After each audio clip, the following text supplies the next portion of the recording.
sekalian, hari ini kita bertemu untuk melaksanakan dialog virtual ke-20 kerjasama Citra Serikan Indonesia dengan PDPBS. Eh, tema eh, hari ini adalah upacara ritual dalam seni pertunjukan. Telah hadir tiga narasumber kita, ada Ibu Dr. Rasmida SSN MSI, MSN, kemudian ada Ibu Dr. Anna Rosmiati SPDM Home. Narasumber ketiga ada Ibu Sylvia Anggreni Purba, MSN. Baik, sebenarnya kesempatan pertama saya akan membacakan dulu CV Ibu Dr. Rasmada SSN MSN. Oh,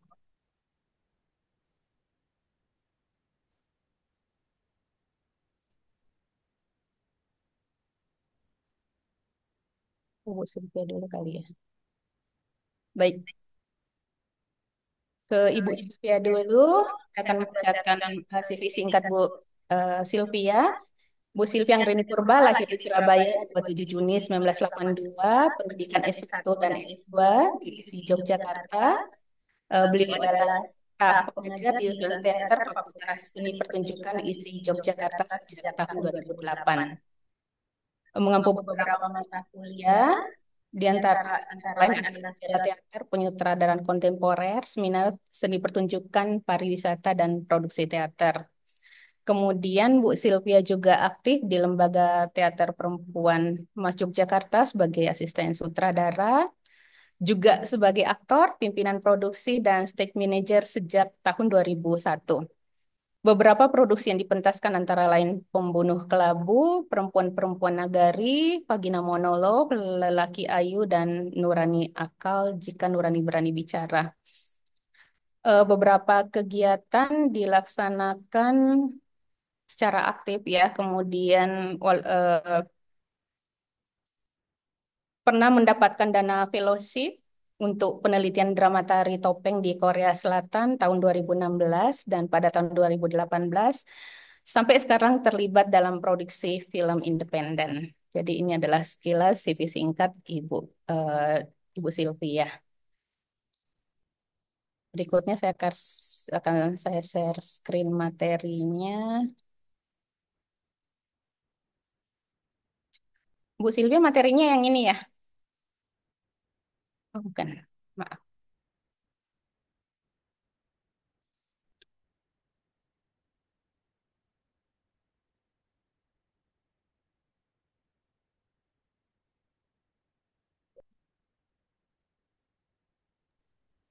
Belum muncul ya? Belum muncul. Ntar ya, Bu. Buka di WA aja dulu. Sylvia.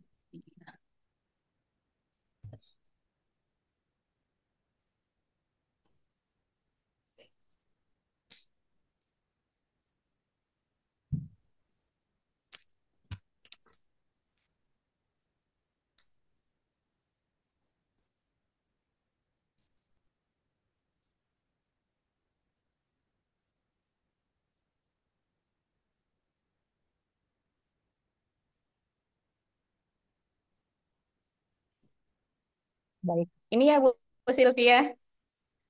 Materi yang akan Ya, dibawakan oleh betul. Ibu Sylvia adalah performativitas Rakut Sitelu dalam upacara adat pernikahan suku Karo di masyarakat urban. Silakan Ibu. Ya, terima kasih atas waktunya. Eh, Judul ini saya sampaikan karena kaitannya memang beberapa waktu lalu saya banyak terinspirasi dari Rakut Sitelu ya. Nah, kalau untuk hari ini khusus tentang bagaimana performativitas Rakut Sitelu dalam upacara adat pernikahan di suku Karo di masyarakat urban. Mungkin berikutnya bisa di ya saya mulai dari asal-usul suku Karo. Jadi kalau asal-usul suku Karo sendiri ini ada beberapa pendapat baik yang ditemukan di beberapa paper, tulisan, artikel ilmiah, bahkan buku-buku, termasuk juga sastra lisan ya. Jadi ada dikatakan bahwa silsilah Raja Batak. Eh, Hal ini merujuk juga pada tulisan dari Martin Peranginangin bahwa suku Karo itu berasal dari keturunan si Raja Batak. Nah, si Raja Batak ini memiliki tiga orang anak, yaitu Guru Tatambulan, Raja Isumbaon, dan Toga Laut. Dari Raja Isumbaon lahir tiga orang anak, yaitu Tuan Sori Mangaraja, Raja Asi, dan Sangkar Somalindang. Nah, konon Raja Asi dan Sangkar Somalindang ini pergi merantau ke Dairi dan kemudian ke Tanah Karo. Lalu salah satu dari mereka inilah lahir Nini Karo yang menjadi leluhur Batak Karo. Namun juga ada kaitannya dengan mitologi, Dak. Sebenarnya mitologi ini juga ada kaitannya mungkin karena dengan sastra lisan ya. Karena sastra lisan itu begitu kuat sehingga dikaitkan juga dengan sejarah dari masuknya pedagang-pedagang India, pedagang Arab, dan kemudian bagaimana nanti persebarannya secara perekonomian begitu. Ini merujuk juga pada bagaimana kita masuk suku Karo itu masuk bagian dari Austronesia. Eh, Nah, di buku sejarah dan kebudayaan Karo dikatakan bahwa kedatangan bangsa Weda itu berasal dari selatan Dekan di India dan Pulau Ceylon. Dan bangsa ini kemudian masuk ke wilayah eh, Tapanuli ya, Sumatera Utara begitu dari Aceh. Lalu kemudian mereka sampai akhirnya berdiam di mendiami daerah Karo. Nah, Karo sendiri, tanah Karo sendiri itu sebetulnya sudah punya penduduk asli. Penduduk asli yang dikatakan itu bangsa Negroid. Nah, bangsa Negroid itu tinggal di gua-gua batu atau dikatakan disebut juga Umang. Nah, sumber-sumber ini ada dalam tulisan J. Hanuman dikatakan bahwa suku bangsa Karo itu sebetulnya ada sendiri penduduk orang Karo, hanya tidak tahu mereka sebetulnya juga berasal dari mana. Jadi masih banyak asal muasalnya yang perlu diteliti lebih lanjut.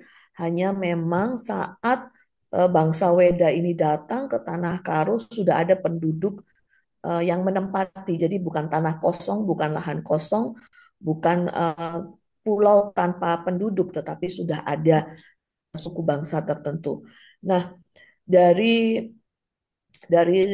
bangsa Umang atau bangsa Negroid ini memiliki karakteristik yang sangat berbeda sekali dengan bangsa Weda yang berasal dari selatan India begitu. Kalau yang bangsa Weda ini berbadan tegap, kulit coklat, rambut berombak, kemudian tulang alis itu menonjol ke muka. Sedangkan bangsa Negroid itu secara fisik itu lebih kecil ukuran tubuhnya dari orang bangsa Weda, kemudian kulit hitam, berambut keriting, dan juga cara berjalannya eh, yang dia berjalan itu menjinjit gitu ya. Jadi berjalan dengan jari kakinya yang dilengkungkan, dibengkokkan ke bawah sehingga yang terkena tanah adalah bagian atas jari kakinya. Eh, Lalu di tulisan lain Andalaya, dari Andalaya dari Andalaya itu dalam artikelnya membahas tentang eksistensi sebuah etnis yang di Asia Tenggara. Dalam tulisannya ini Andalaya juga Andalaya juga apa namanya mendapatkan informasi bahwa orang Karo sendiri tidak mau dikatakan bahwa dia itu orang Batak gitu ya. Mungkin kalau kalau di Sumatera Utara kita terbiasa dengan suku bangsanya suku apa ya di Sumatera Utara. Oh, di Sumatera Utara itu suku Batak. Nah, kalau menurut banyak sumber Batak itu Batak apa? Batak Toba, Karo, Angkola, Dairi, Simalungun. Ini adalah yang terkenal ya, maksudnya lima besar suku yang dikatakan Batak. Tetapi banyak juga di sumber lain mengatakan suku Karo itu bukan bagian dari Batak. Nah, disinilah muncul identitas etnisitas karena perbedaan-perbedaan ataupun persamaan-persamaan baik dari kaitannya dengan adat istiadat budaya, tetapi juga ada kaitannya dengan silsilah silsilah kekerabatan dan asal muasal sebuah etnis. Lalu dari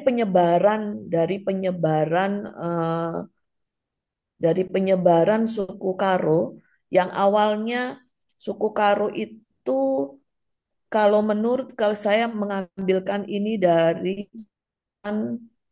eh, catatan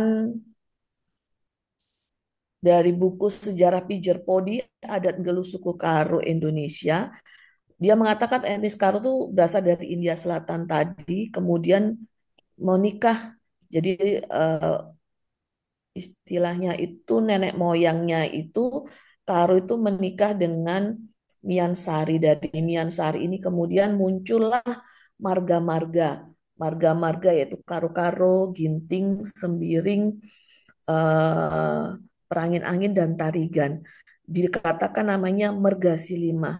Lima marga, lima marga, lima klan. Ini adalah klan besar. Nah, di klan besar ini kemudian ada sub-sub klan. Ada sub-sub klan. Jadi dari Karo-Karo punya sub-klannya sendiri, Tarigan punya sub-klannya sendiri, Perangin-Angin punya sub-klannya sendiri, Ginting juga punya sub-klannya sendiri, dan Sembiring.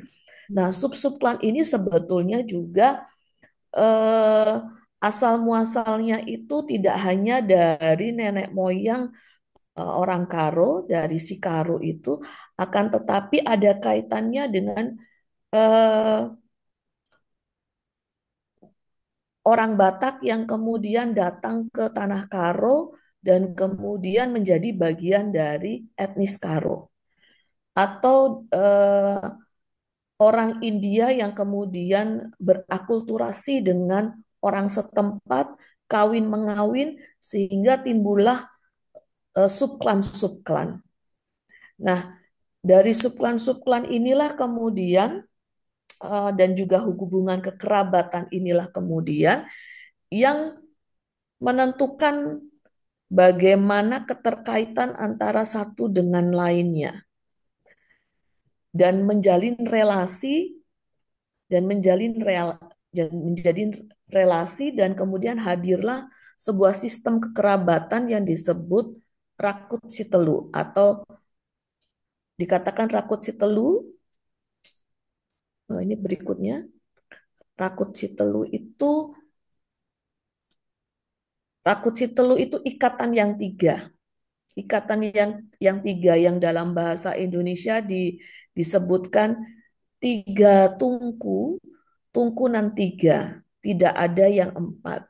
Sama tingginya, sama miringnya. Miring pun tungku itu bukan miring ke belakang, melainkan miring ke depan, teratur bertemu puncak, sama tingginya. Besarnya bisa saja tidak sama, tetapi tingginya tidak sama. Kalau tidak sama tingginya, tak akan dapat diletakkan periuk di atas tungku dapur itu. Itulah sebabnya maka konon tungkunan tiga atau ikatan tiga dalam adat budaya masyarakat Karo melambangkan anak beru, senina, kalimbubu. Nah, jadi dalam kaitannya dengan Rakut Sitelu, yaitu anak beru, senina, kalimbubu, itu memang dilihat dari maknanya. Makanya kenapa penting kalau seseorang itu ditanyakan tutur, apa ertuturnya, ditanyakan asal muasalnya. Eh, Memang kalau orang Batak atau orang suku Karo sendiri itu kan garisnya patrilineal, marga dari bapak, ya, dari pihak laki-laki. Jadi marga itu diturunkan, nama keluarga itu diturunkan dari pihak laki-laki. Akan tetapi anak perempuan pun juga punya marga, boleh memakai marga, makanya istilahnya beru. Nah, kalau seperti saya, sebenarnya nama saya Sylvia Anggrini Purba. Nah, purba saya Purba Karo-Karo. Sehingga saya biasa dikatakan beru purba, beru karo-karo.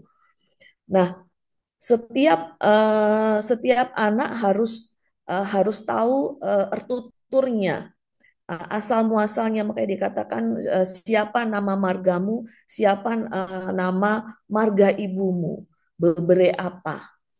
Eh, Misal dari saya adalah karena saya purba, otomatis orang tahu saya berupurba. Beberenya apa? Bebere saya adalah bebere ginting karena mama saya sehati beruginting.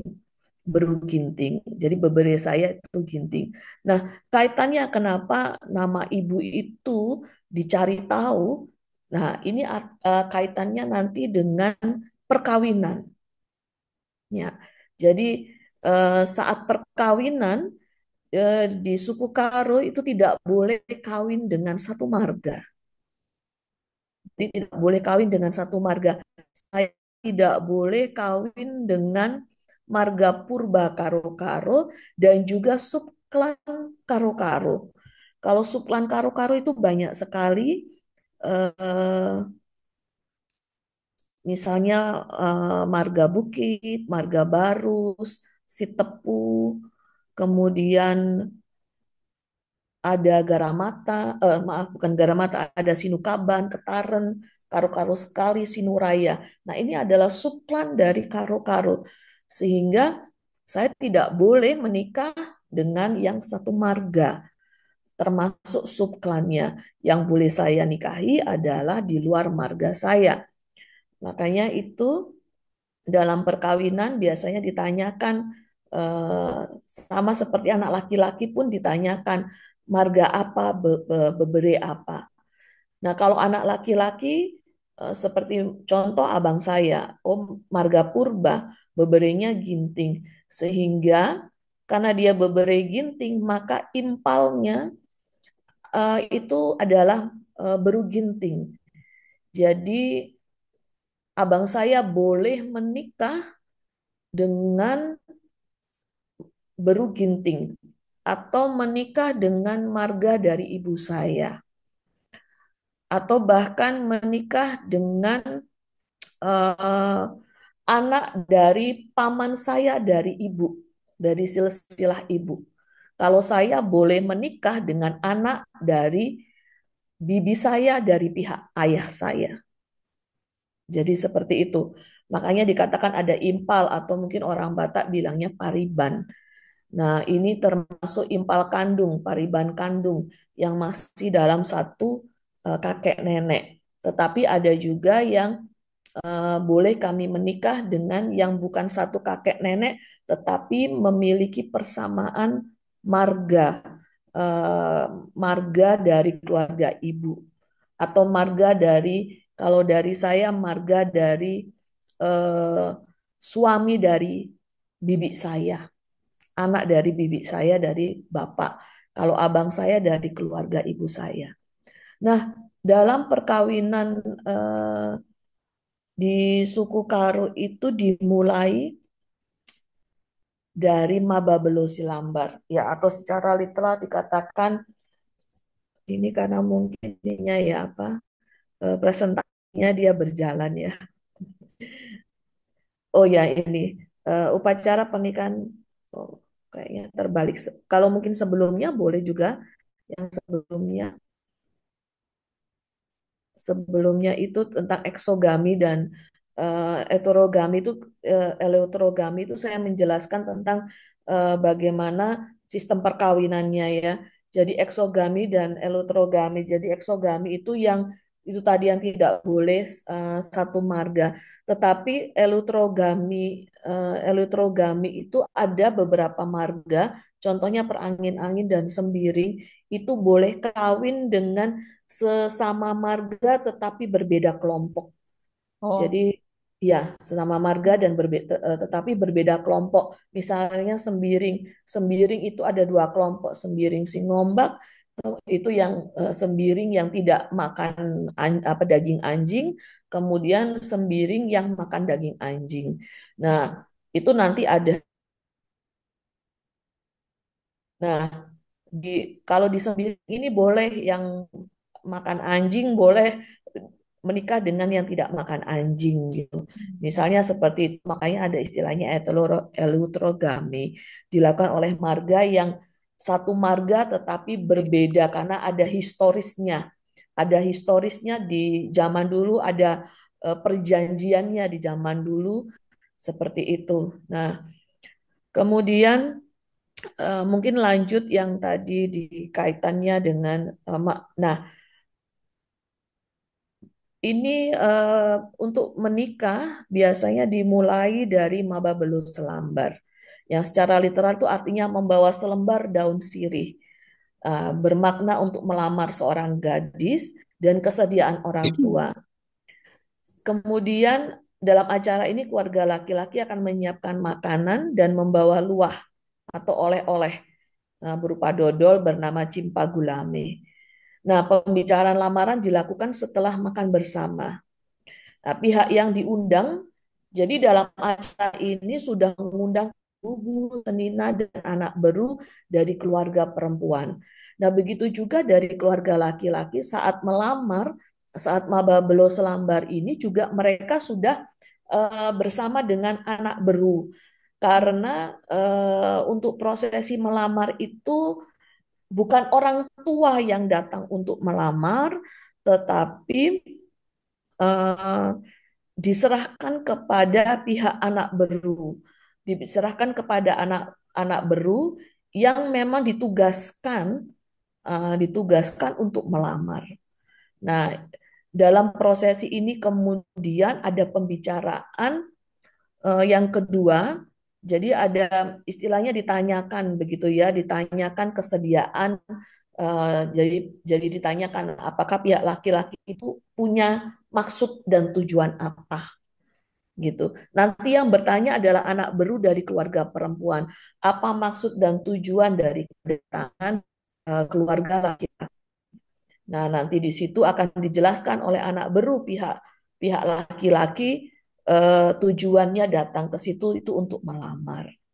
Kemudian disitulah dijelaskan siapa namanya, dari mana, kampungnya, orang tuanya siapa. Jadi lebih kepada silsilahnya dan kemudian tujuannya apa.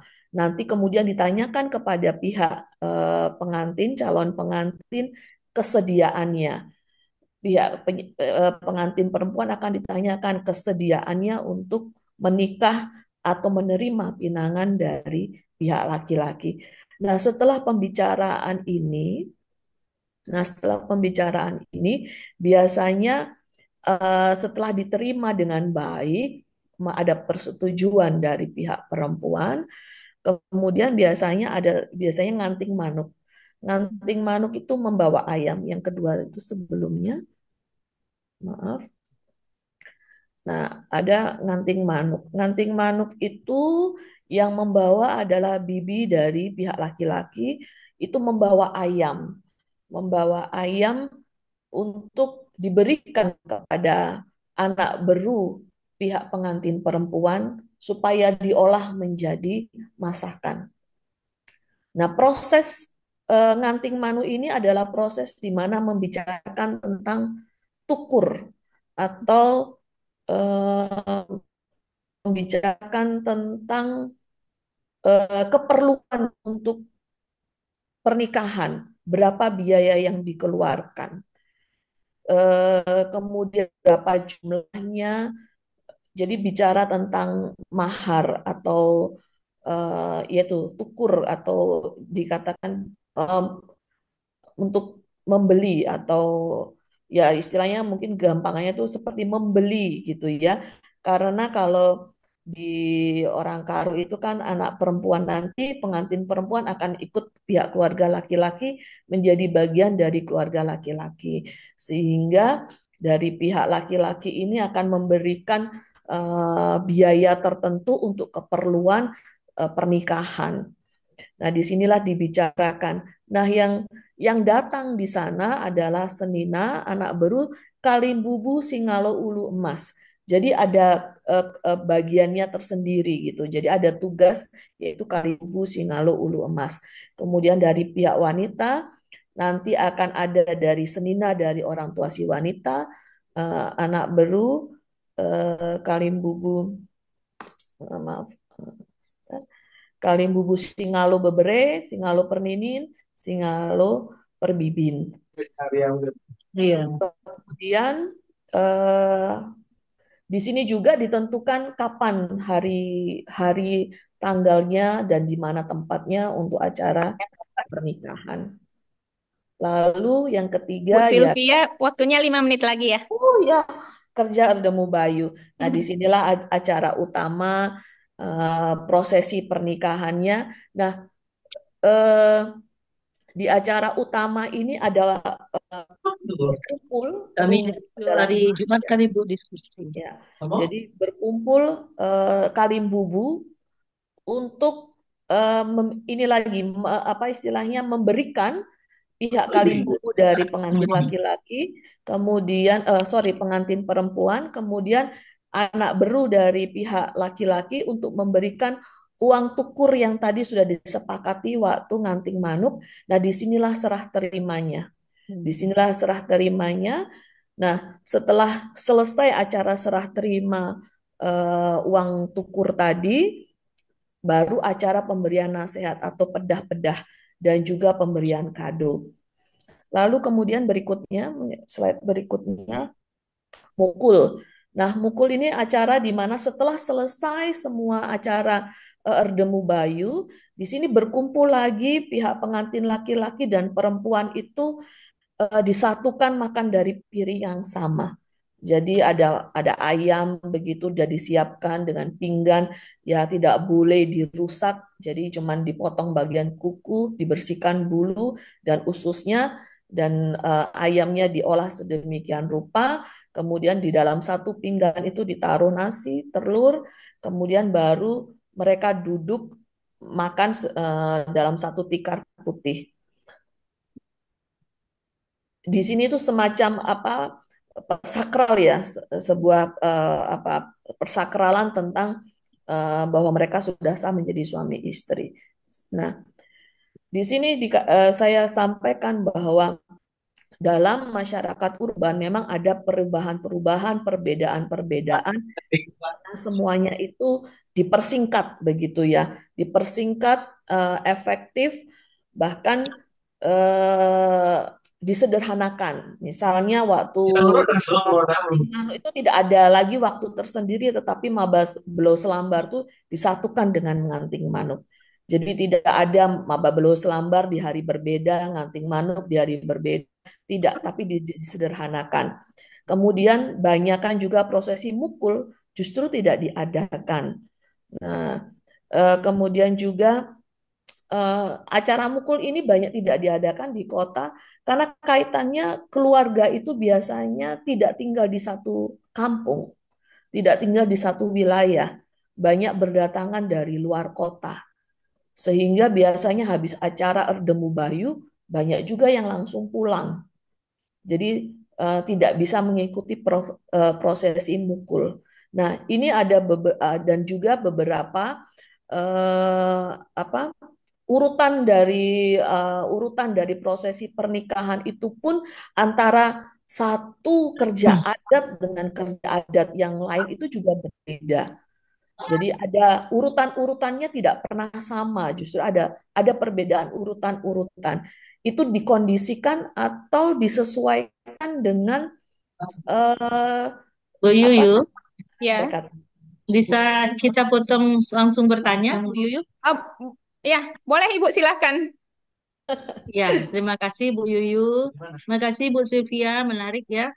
Terkait dengan ritual yang ada di Karo ya Bu Sylvia. Betul, Eh, Ibu. ya, tak rakut setelu ya atau tiga tungku sejarangan ya. Eh, Iya, di kami di Minangkabau juga ada Ibu tiga tungku sejarangan itu yang dimana di dalamnya ada Nenek Mama, Alim Ulama dan Cadik Pandai. Ada tiga itu juga. Kemudian apa namanya suku yang ada di Minangkabau itu awalnya juga ada dua, kemudian berkembang yaitu Budi Caniago, eh, Piliang apa Budi Caniago dan Koto Piliang. Nah itu nanti Pilihan. akhirnya berkembang banyak menjadi suku-suku yang lain gitu. Karena Ibu tadi berbicara tentang Rekut Seteru atau Tiga Tungku Sejarangan tadi, yaitu Kelimbubun, Senina, dan Anak Anak Beru. beru. Iya. Nah, dan tiga apa tadi itu, yang tiga Rekut Seteru ini tentu mempunyai peran perannya masing-masing ketika melaksanakan ritual-ritual ya Bu ya. Betul. Iya, kira-kira ritualnya atau posisinya masing-masing di dalam ritual itu apa ya Bu ya? Kalau boleh Jadi tahu. kalau eh jadi kalau anak beru Bu, kalau di pernikahan, kalau anak beru itu nanti dia perannya itu sebagai juru bicara, tetapi juga jadi sebagai juru bicara, nanti dia juga yang mengurusi dapur, eh, kemudian kalau yang senina itu nanti waktu acara pernikahan dia akan bersama-sama dengan pihak anak beru yang sebagai juru bicara untuk membicarakan atau berdiskusi. Berdiskusi. Kemudian kalau yang kalim bubu itu pihak yang dihormati. Dikatakan dipatani teridah atau dikatakan Tuhan yang terlihat.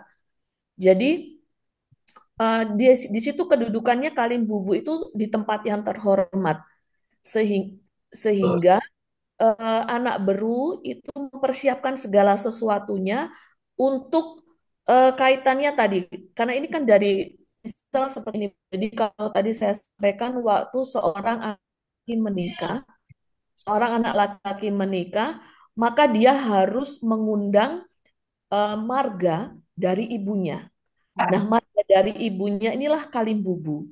Nanti dalam pernikahan, kalim bubu inilah yang akan eh,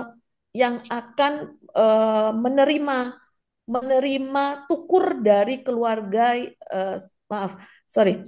Kalim bubu Singalo Emas inilah nanti yang dia akan memberikan nasihat-nasihat, memberikan nasihat-nasihat dan dia akan kaitannya itu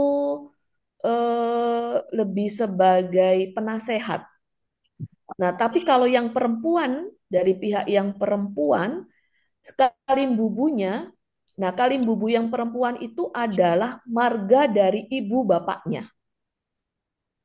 Nah, marga dari ibu bapak si perempuan.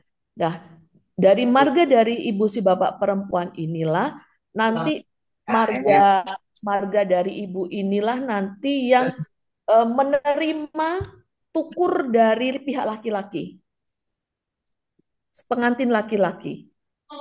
Nah, jadi dia yang akan menerima tukurnya seperti itu. Itu termasuk juga marga.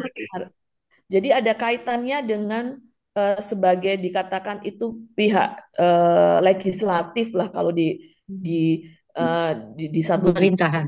ya, Ya. di pemerintahan itu kan ada trias politika ya, Bu, yang yudikatif, legislatif, dan eksekutif. Jadi anak beru itu seperti eksekutif. Jadi dia yang mengatur segala sesuatunya, dia yang kemudian ada di depan, tapi dia juga yang ada di belakang dalam sebuah acara. Seksi sibuk istilahnya begitu. Nah, yang senina ini dia itu yang yudikatifnya.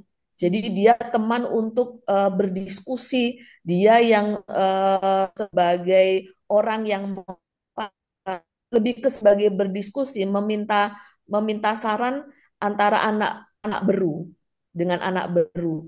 Nah, sedangkan Kalim Bubu sebagai legislatif memang di, di, disampaikan di situ yang dihormati.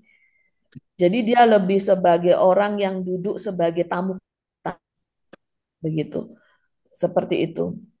Nah, tetapi dalam dalam dalam ritual pernikahan memang berbeda-beda. Ada nanti dia yang menerima tukur, menerima uang tadi. Jadi uang tukur tadi, jadi dari anak beru laki-lakinya, dari anak baru laki-laki, laki itu akan memberikan tukur mahar tadi yang sudah disepakati kepada kalimbubu perempuan, pihak perempuan, seperti itu. Jadi eh, apa uang jujuran? Nah, ya ini jadi uang jujurannya tadi, karena ini kan sudah disepakati di awal-awal pembicaraan. Nah, saat pernikahan mereka akan datang duduk lagi untuk menerima biaya tersebut, menerima uang. Lalu nanti mereka akan memberikan juga nasihat, pedah-pedah, dan juga memberikan luah atau kado. Jadi setelah acara tukur ini selesai, runggun pedalan emas ini selesai, acara berikutnya adalah pemberian nasihat atau pedah-pedah. Nanti Kalim Bubu, nanti ada MC-nya, biasanya MC-nya yang mengatur, nanti MC-nya akan mengundang pihak Kalim Bubu, pihak Kalim Bubu akan memberikan nasihat-nasihat petuah-petuah. Dan kalau mereka membawa kado, mereka juga akan dipersilahkan memberikan kado seperti itu. Lalu nanti kemudian itu nanti dibedakan kalimbubu pihak laki-laki dan kalimbubu pihak perempuan. Jadi ada apa sesi tersendiri. Biasanya pihak laki-laki dulu, terus baru pihak perempuan. Seperti itu. Iya, Baik Bu Sylvia. Eh, apa namanya untuk kegiatan perkawinan tadi apa namanya Bu Sylvia? Saya lupa. Bertemu Bayu atau kerja Oh, adat. ya kerja adat di yang ada pedah-pedahnya itu tadi apa Bu? Nasehat, Bu. Nasehat. Nasi, Pemberian pedah-pedah itu nasihat. kan, iya. Jadi kebetulan di kalau tidak salah ini masyarakat Karo ini kan bertransmigrasi atau berimigrasi ke Langkat ya Bu, Iya, disebut betul. dengan Makerlang, masyarakat Karo Langkat. Nah itu. Jadi kebetulan ada mahasiswa saya juga mengangkat tentang pedah-pedah ini Bu, waktu eh, nasihat kepada pengantin. Biasanya acara perkawinan itu kan dilaksanakan di tempat pihak laki-laki ya, Bu ya. Dan Eh, ada juga yang di pihak perempuan, Ibu. ada juga yang Ada di juga pihak yang perempuan. iya, kalau seperti abang saya itu justru di pihak perempuan, tidak di tempat kami, karena kami kan di Surabaya, sedangkan waktu itu apa namanya abang saya itu kerja adatnya di Tanah Karo. Nah, jadi di tempat perempuan diadakan. Kalau Iya, masyarakat urban, Bu, kalau masyarakat jalan masyarakat urban justru tidak di tempat laki-laki ataupun perempuan, ya di gedung di gedung pertemuan. Jambur, Ya, Jambur ya, Bu. tidak dijambur lagi. Tidak dijambur lagi. Kalau di kampung kan mungkin ya seperti itu dijambur tapi di tempat siapa laki-laki atau perempuan kan begitu Bu. Tetapi di perkotaan sudah tidak ada lagi itu. Jadi yang ada ya tinggal di gedung mana begitu, tinggal di Iya, gedung mana. Ini mungkin juga yang membedakan bagaimana pernikahan itu juga sudah berubah ya secara apa makanya saya katakan tadi bahkan mukul tadi itu mungkin juga tidak diadakan karena kaitannya lebih sebuah efektivitas ya. Semua iya. Jadi dilakukan di satu yang tempat. ingin ditanyakan Bu terkait dengan mukul tadi, kalau secara tradisionalnya kan dilaksanakan di pihak laki-laki. Tapi Iya, dengan betul. perkembangannya mukul itu dilaksanakan di pihak perempuan, di rumah perempuan. Ada yang melaksanakan seperti itu. Dan bagaimana posisi eh, apa tadi itu Bu? Eh, yang tiga, yang rekut Situlu itu, ketika dia dilaksanakan di tempat perempuan. Eh, kalau yang tradisi mukul dilaksanakan di pihak perempuan itu ya sebetulnya masing-masing itu tetap hadir Ibu. Jadi eh, Senina anak baru maupun Kalim Bubu itu tetap hadir di situ. Hanya biasanya perbedaannya adalah yang memberikan apa istilahnya ya. Pihak anak beru itu biasanya akan tampil untuk memimpin upacaranya.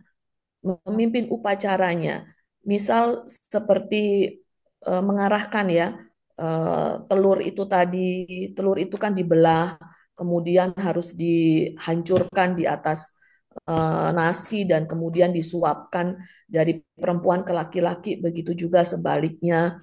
lalu mereka harus makan dari apa namanya ayam. Di situ juga diperkenalkan, biasanya diperkenalkan ke keluarga inti dari pihak laki-laki. Memang ada beberapa kasus setahu saya bahwa mukul itu dilaksanakan di tempat perempuan. Ya, mukul itu dilaksanakan di tempat perempuan, tapi di tempat perempuan itu seperti apa ya? Seperti meminjam meminjam tempat begitu ya.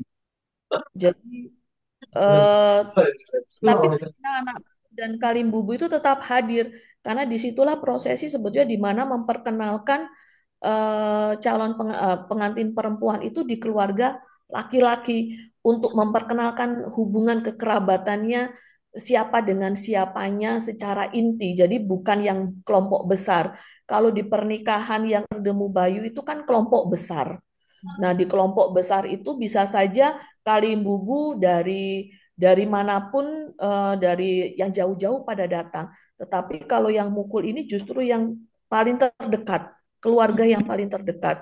Nah, disinilah biasanya juga lebih ke makan bersama, kemudian perkenalan.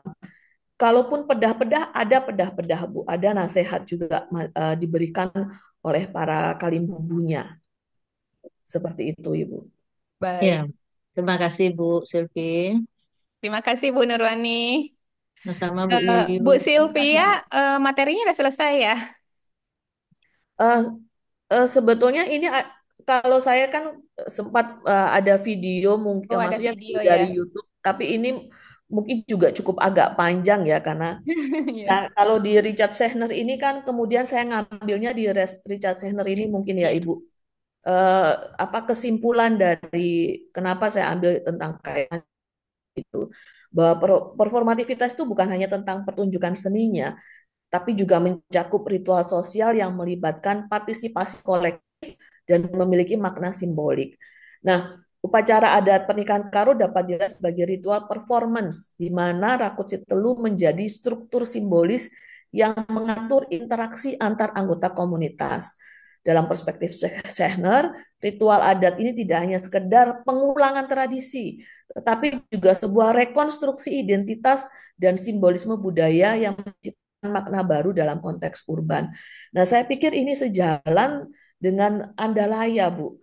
Bagaimana eh, sebuah etnis itu ya, sebuah grup etnis saat mereka berhadapan dengan grup lain, etnis lain, dia eh, kemudian harus membuat apa ya, identitasnya itu semakin eksis. Identitasnya tuh semakin terungkap, memperkuat identitasnya.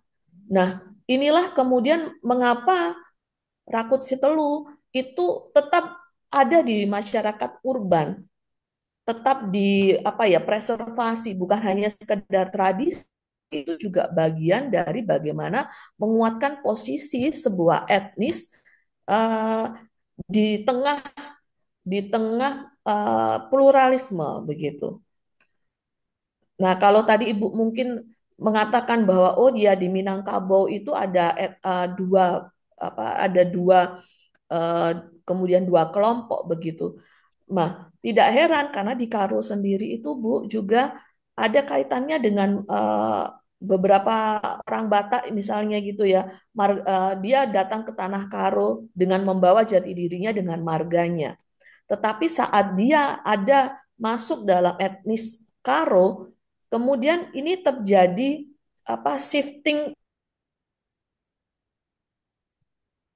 etnisitinya itu beberapa marga-marga yang justru ada di Batak itu kemudian melebur menjadi marga-marga yang ada di Karo.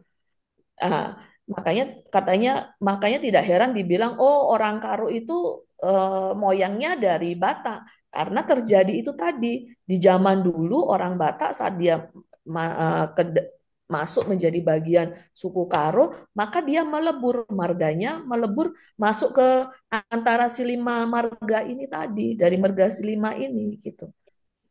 Nah, itu banyak terjadi. Misal seperti marga Purba Tarigan. Nah, Purba Tarigan itu kan sebenarnya dari Purba Simalungun seperti itu. Eh, kalau purba purba toba. Purba toba itu kalau ke orang Karo tidak purba, tetapi dia masuk ke tarigan purba, misalnya seperti itu. Kalau Mani Huruk masuk ke orang Karo bukan Mani Huruk lagi, tapi dia masuk ke Ginting Manik. Nah, seperti itu. Jadi ada shifting etnisitas yang sudah dilakukan dari nenek moyang kita di zaman dulu, tahun waktu ada ini kaitannya juga dari Andalaya itu kaitannya dengan perekonomian Kapur Barus. Bagaimana masyarakat waktu itu perdagangan kapur barus yang begitu tinggi di tahun itu, di tahun abad-abad 15, 16, 17. Sehingga penyebaran etnis itu di di tanah Sumatera itu juga menyebar begitu, terjadi silang ya, etnisitas. Mungkin seperti itu Baik. yang Terima kasih sama. Bu Sylvia. Materinya sangat menarik. Sayang sekali kita dibatasi oleh waktu. Terima kasih, Bu. Iya, Sawang Sulna, Bu. Baik, ibu-ibu sekalian, kita akan ke narasumber berikutnya.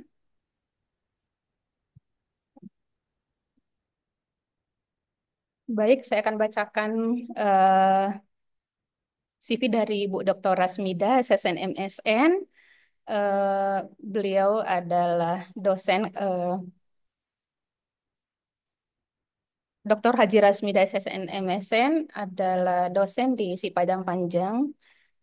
Menurut info terbaru yang saya dapatkan tadi, beliau adalah Direktur Pasca Sarjana dengan riwayat pendidikan S3, S2, penciptaan tari, dan S3 di Visi Surakarta ya, Bu. Pengalaman berkarya ini sangat panjang dari tahun 92 sampai yang terakhir, saya akan bacakan yang terakhir.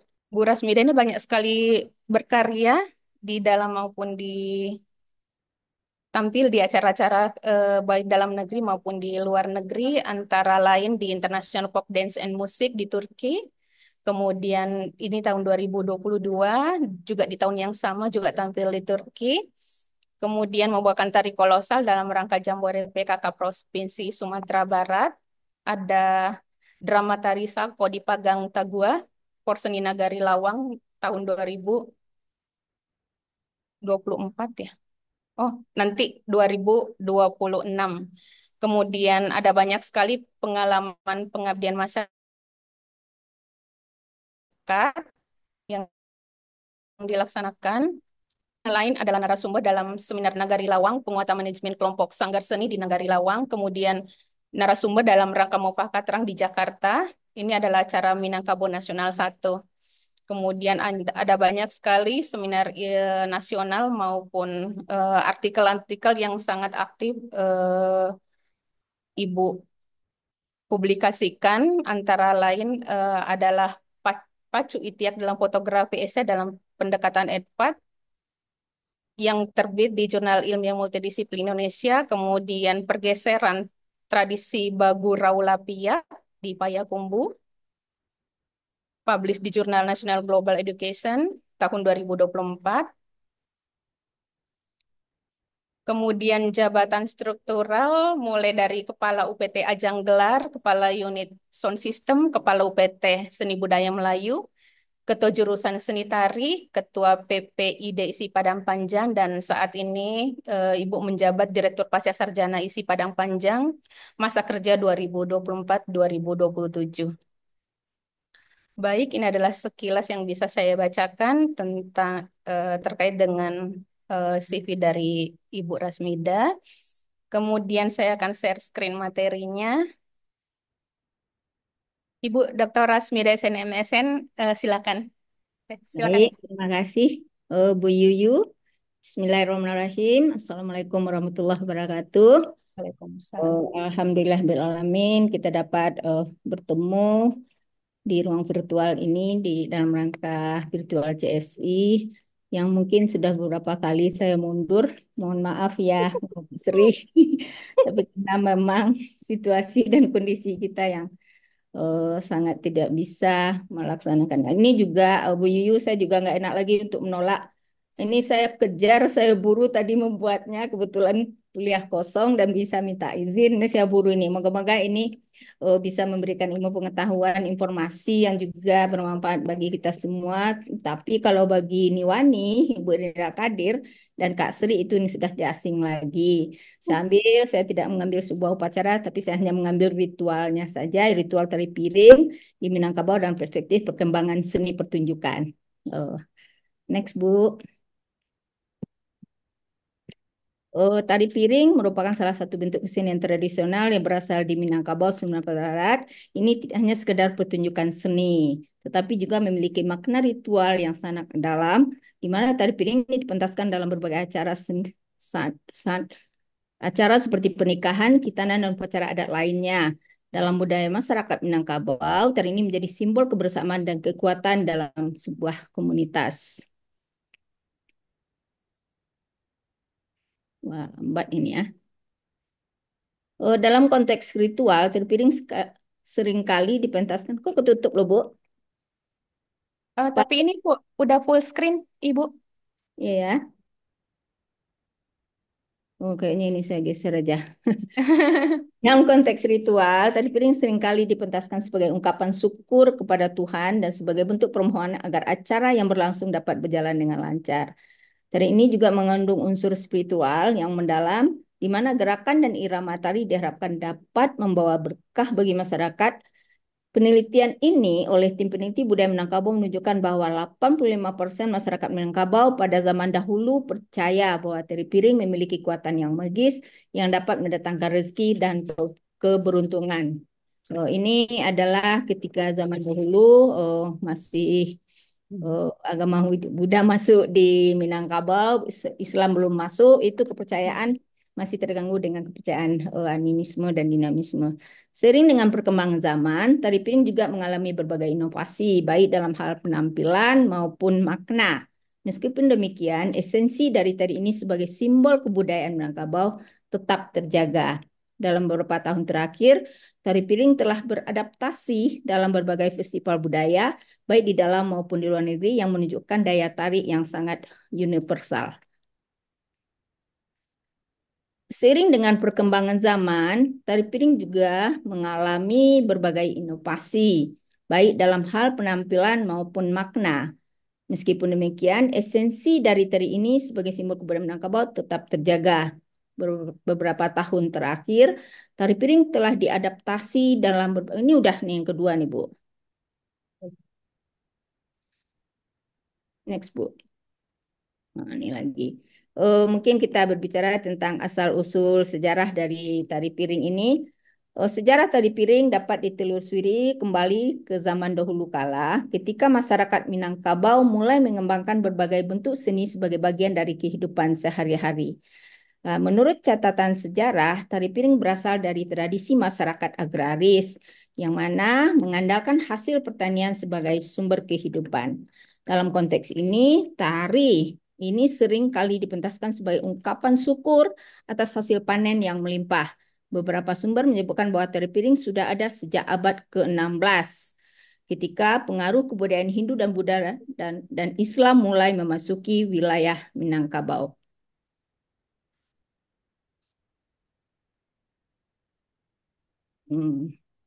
Nah, sejarah dan usul-usul tari piring itu sendiri, pada mulanya tari piring hanya dipentaskan dalam konteks ritual, ritual keagamaan, dan upacara adat. Namun, seiring berjalannya waktu, tari ini mulai berkembang menjadi salah satu bentuk hiburan yang populer di kalangan masyarakat.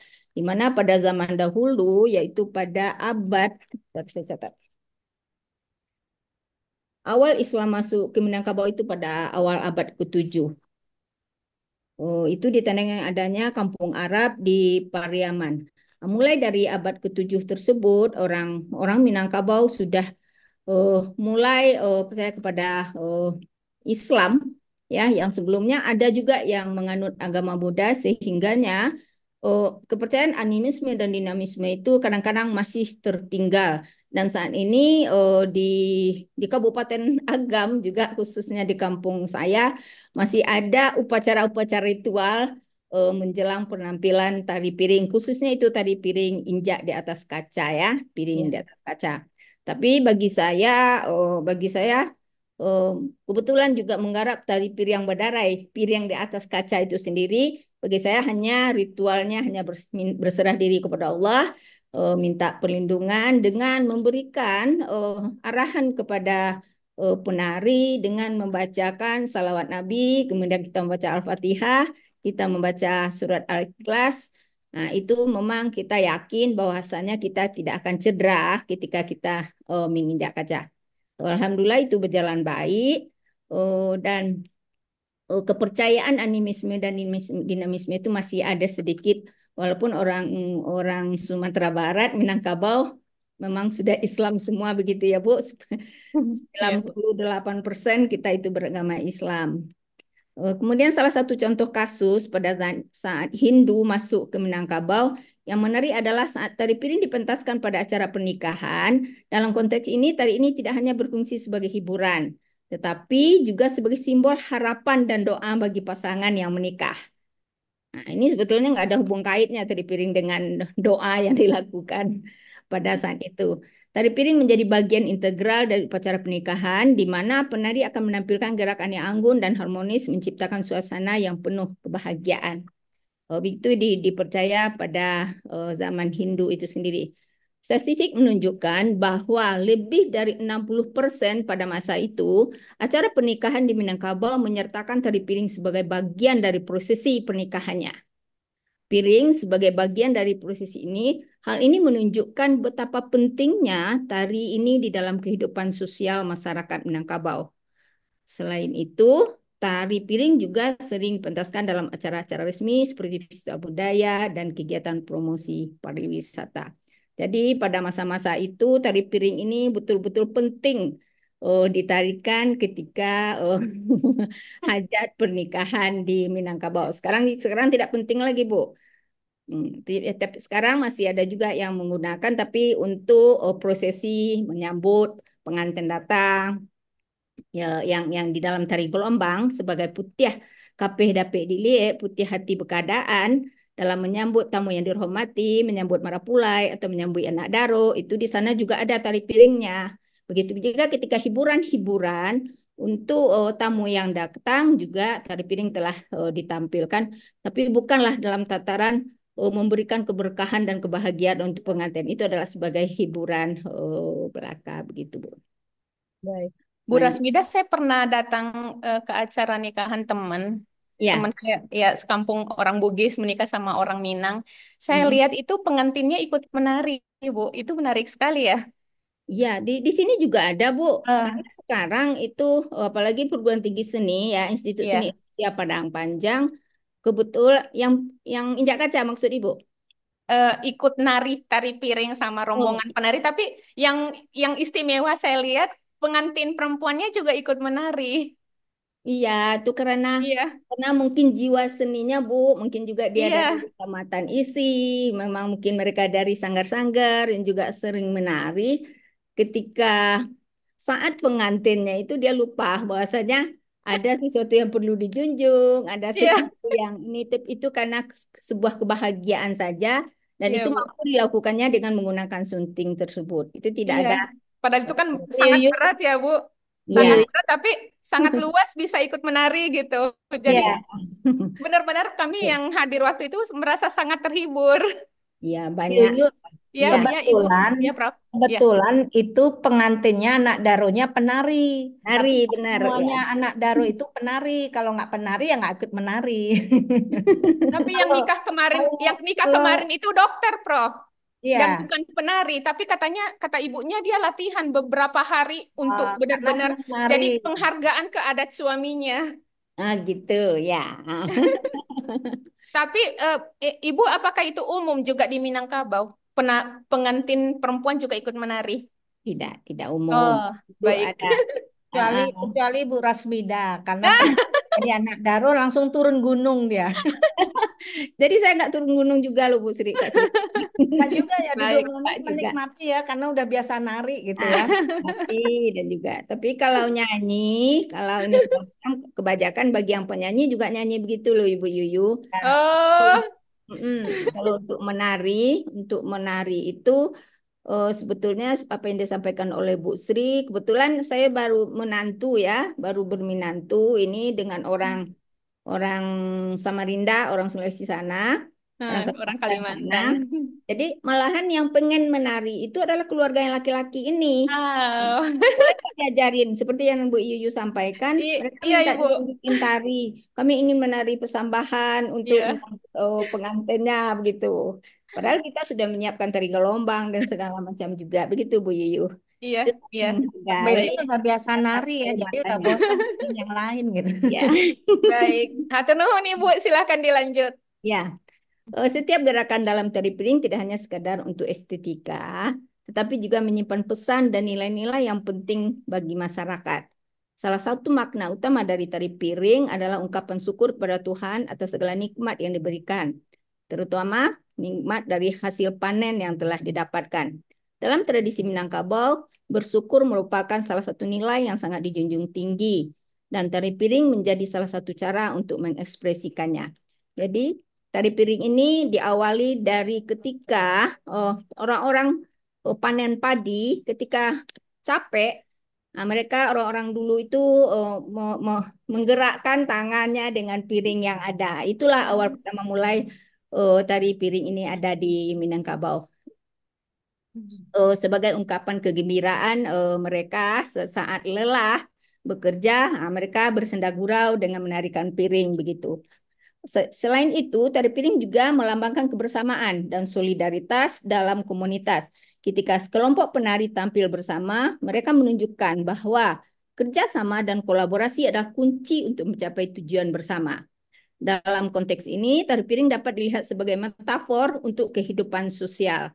Masyarakat Minangkabau di mana setiap individu memiliki peran penting dalam menjaga keharmonisan dan keseimbangan dalam sebuah komunitas.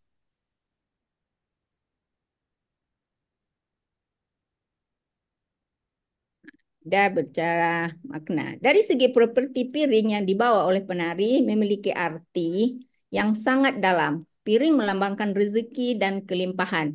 Ketika penari berhasil menari dengan piring di tangan tanpa jatuh, hal ini diartikan sebagai tanda bahwa mereka akan mendapatkan keberuntungan dan rezeki yang melimpah. Nah, inilah yang saya katakan tadi, Bu Yuyu dan Bapak Ibu semua, masih ada pengaruh-pengaruh animisme dan dinamisme itu, kepercayaan yang tidak sesuai dengan agama Islam sebetulnya dalam tataran bagaimana menarikan piring. Menari piring sesungguhnya itu adalah sebuah kepiawaian, keberanian dalam memegang piring. Yakin kita bisa memegang piring dan secara teknis tahu caranya itu insya Allah tidak akan jatuh begitu. Dalam setiap pertunjukan tari piring terdapat irama dan musik tradisional yang mengiringi gerakan para penari. Musik ini tidak hanya berfungsi sebagai latar belakang, tapi juga memiliki makna tersendiri. Irama yang cepat dan dinamis menggambarkan semangat dan kegembiraan, sementara irama yang lambat mencerminkan ketenangan dan refleksi kehidupan yang damai. Nah, inilah masih ada sisa-sisa yang demikian uh, yang masih ada sisa-sisa yang tinggal bagi seniman tradisi kami di Minangkabau. Selanjutnya,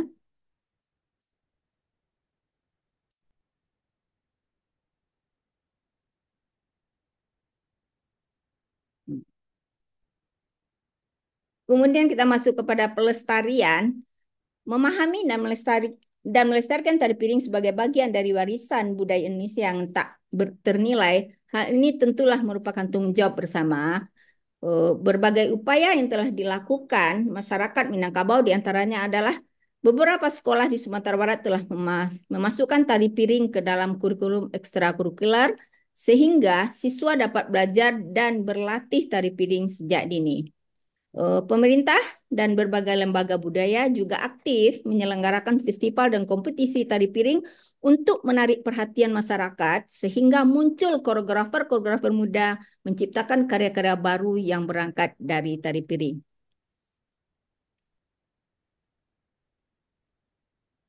Nah, ini salah satu aktivitas, kebetulan ini adalah Sanggar Sari Benilai. Yang saya lihat ini adalah anak-anak SD ya yang menarikan piring ketika penyambutan gubernur datang ke Nagari Lawang. Dan juga ini tari piring dilakukan permintaan dari Universitas Muhammadiyah. Saat ini mereka ulang tahun juga menarikan tari piring Badarai pada saat itu. Dan yang di bawah ini adalah salah satu kostum yang digunakan eh, dan yang digunakan ketika menari piring, dan ini juga nanti akan ada di link YouTube yang saya terapkan di PPT ini. Next, Bu.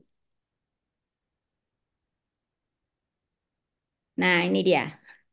Bagi Bapak Ibu yang mau melihat, ini adalah perkembangan yang dilakukan oleh masyarakat Minangkabau berdampak kepada berkembangnya sangat pesat. Sebetulnya tari piring yang berawal dari awal mulanya adalah kegembiraan dari para seniman-seniman kita dulu, orang tua-tua kita dulu ketika panen padi.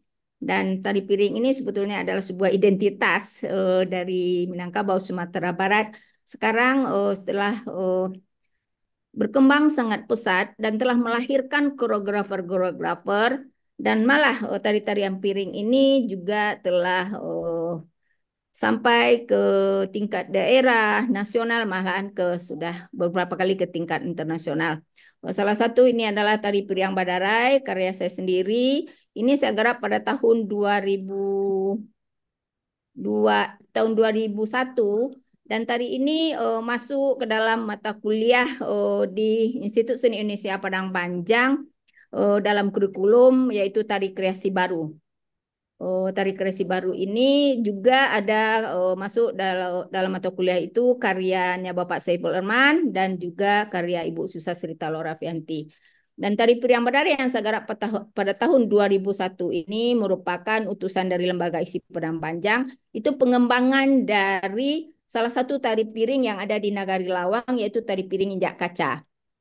Jadi namun saya mengembangkannya dalam tataran dalam pengembangan dinamik dan ruang-ruang serta pergerakan yang saya olah di sini sudah menyesuaikan dengan perkembangan tari dewasa ini. Dan sampai saat ini tari piring ini, tari piring Badarai ini sudah alhamdulillah sudah kemana-mana.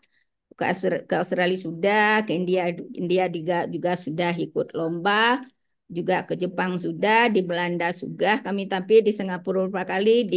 Alhamdulillah tidak hanya dari isi Padang Panjang, sanggar-sanggar mahasiswa-mahasiswa yang tamatan dari isi Padang Panjang, bagi mereka tari piring Badara ini sebagai sumber ekonomi bagi mereka.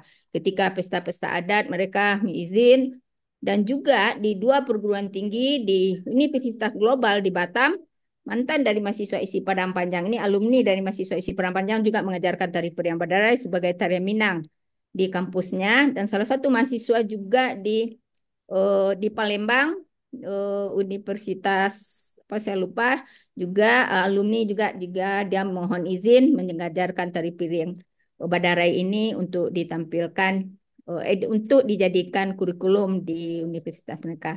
Juga ada tari piring Batatiang yang saya katakan tadi, ini adalah garapan tari piring baru juga berangkat dari tradisional. Saya tampilkan di Turki pada tahun 2002, 22 dan 23. Dan tari Warih Pusaku Piring Lilin ini adalah pengembangan dari tari piring Priyahadam, seorang seniman Minangkabau yang sangat berjasa terhadap perkembangan tari Minangkabau. Beliaulah yang mendobrak kami sebagai perempuan bisa menari di depan umum. Puri Adam adalah seorang seniman Minangkabau yang mempunyai berbagai karya yang luar biasa, yang saat ini juga banyak karya-karya beliau menjadi kurikulum di kampus isi Padang Panjang. Dan tari Sakato ini adalah tari yang saya ikutkan lomba di Jakarta. Alhamdulillah mendapatkan juara 1. Ini adalah penggabungan dari tari piring dan tari indang. Nah, itulah kreasi-kreasi yang saya buat. Nah, masih banyak seniman-seniman lain seperti Bapak Selfur Erman, Susastri Lorafianti, dan alumni juga telah banyak memunculkan tari-tari piring sesuai dengan karakter mereka masing-masing. Mungkin dari saya itu, Bu Yu, sebagai informasi mungkin terkait dengan tari piring. Terima kasih. Semoga tari piring yang merupakan identitas budaya Minangkabau ini semakin berkembang.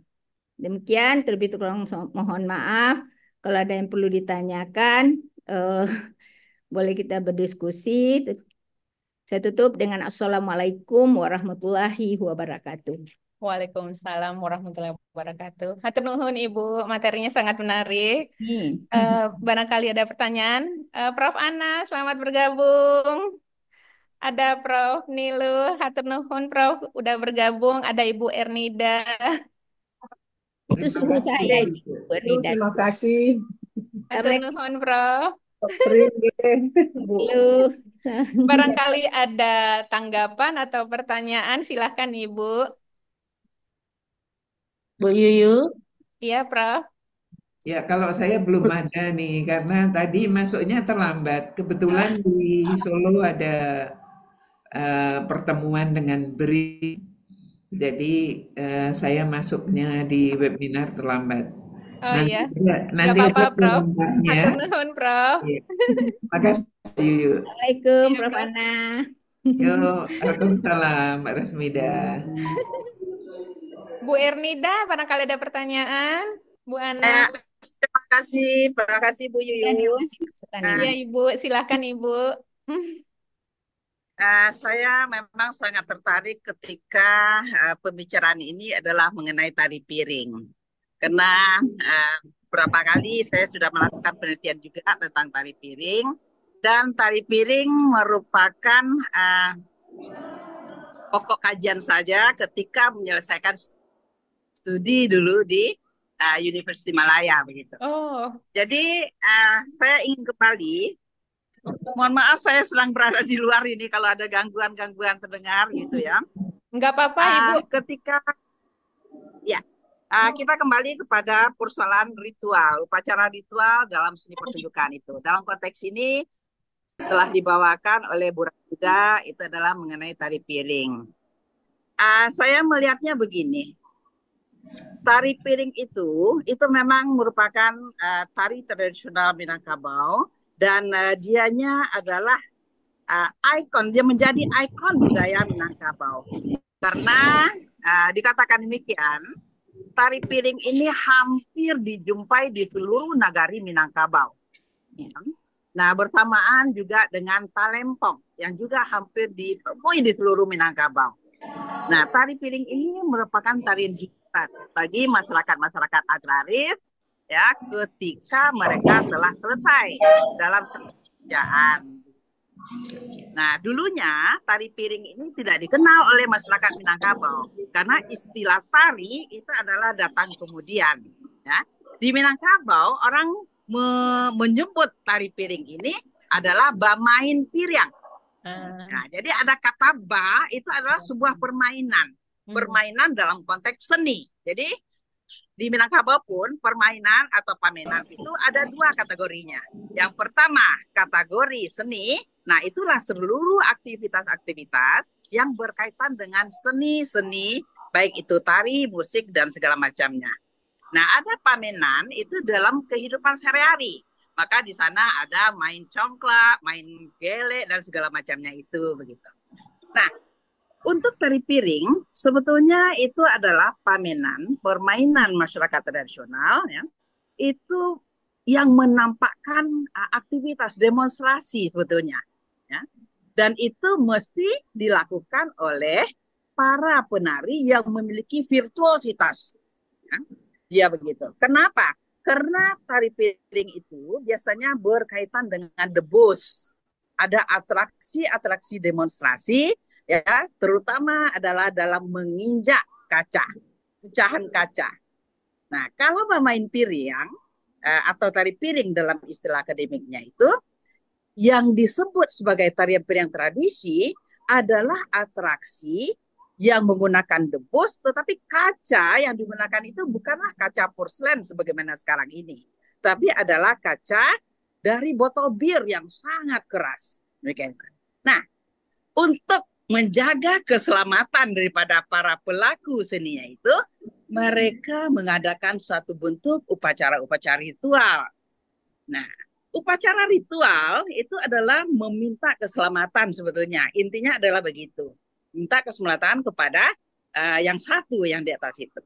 Namun, ritual yang dilakukan dalam konteks kesenian tradisi itu sifatnya adalah secret. Artinya tersembunyi.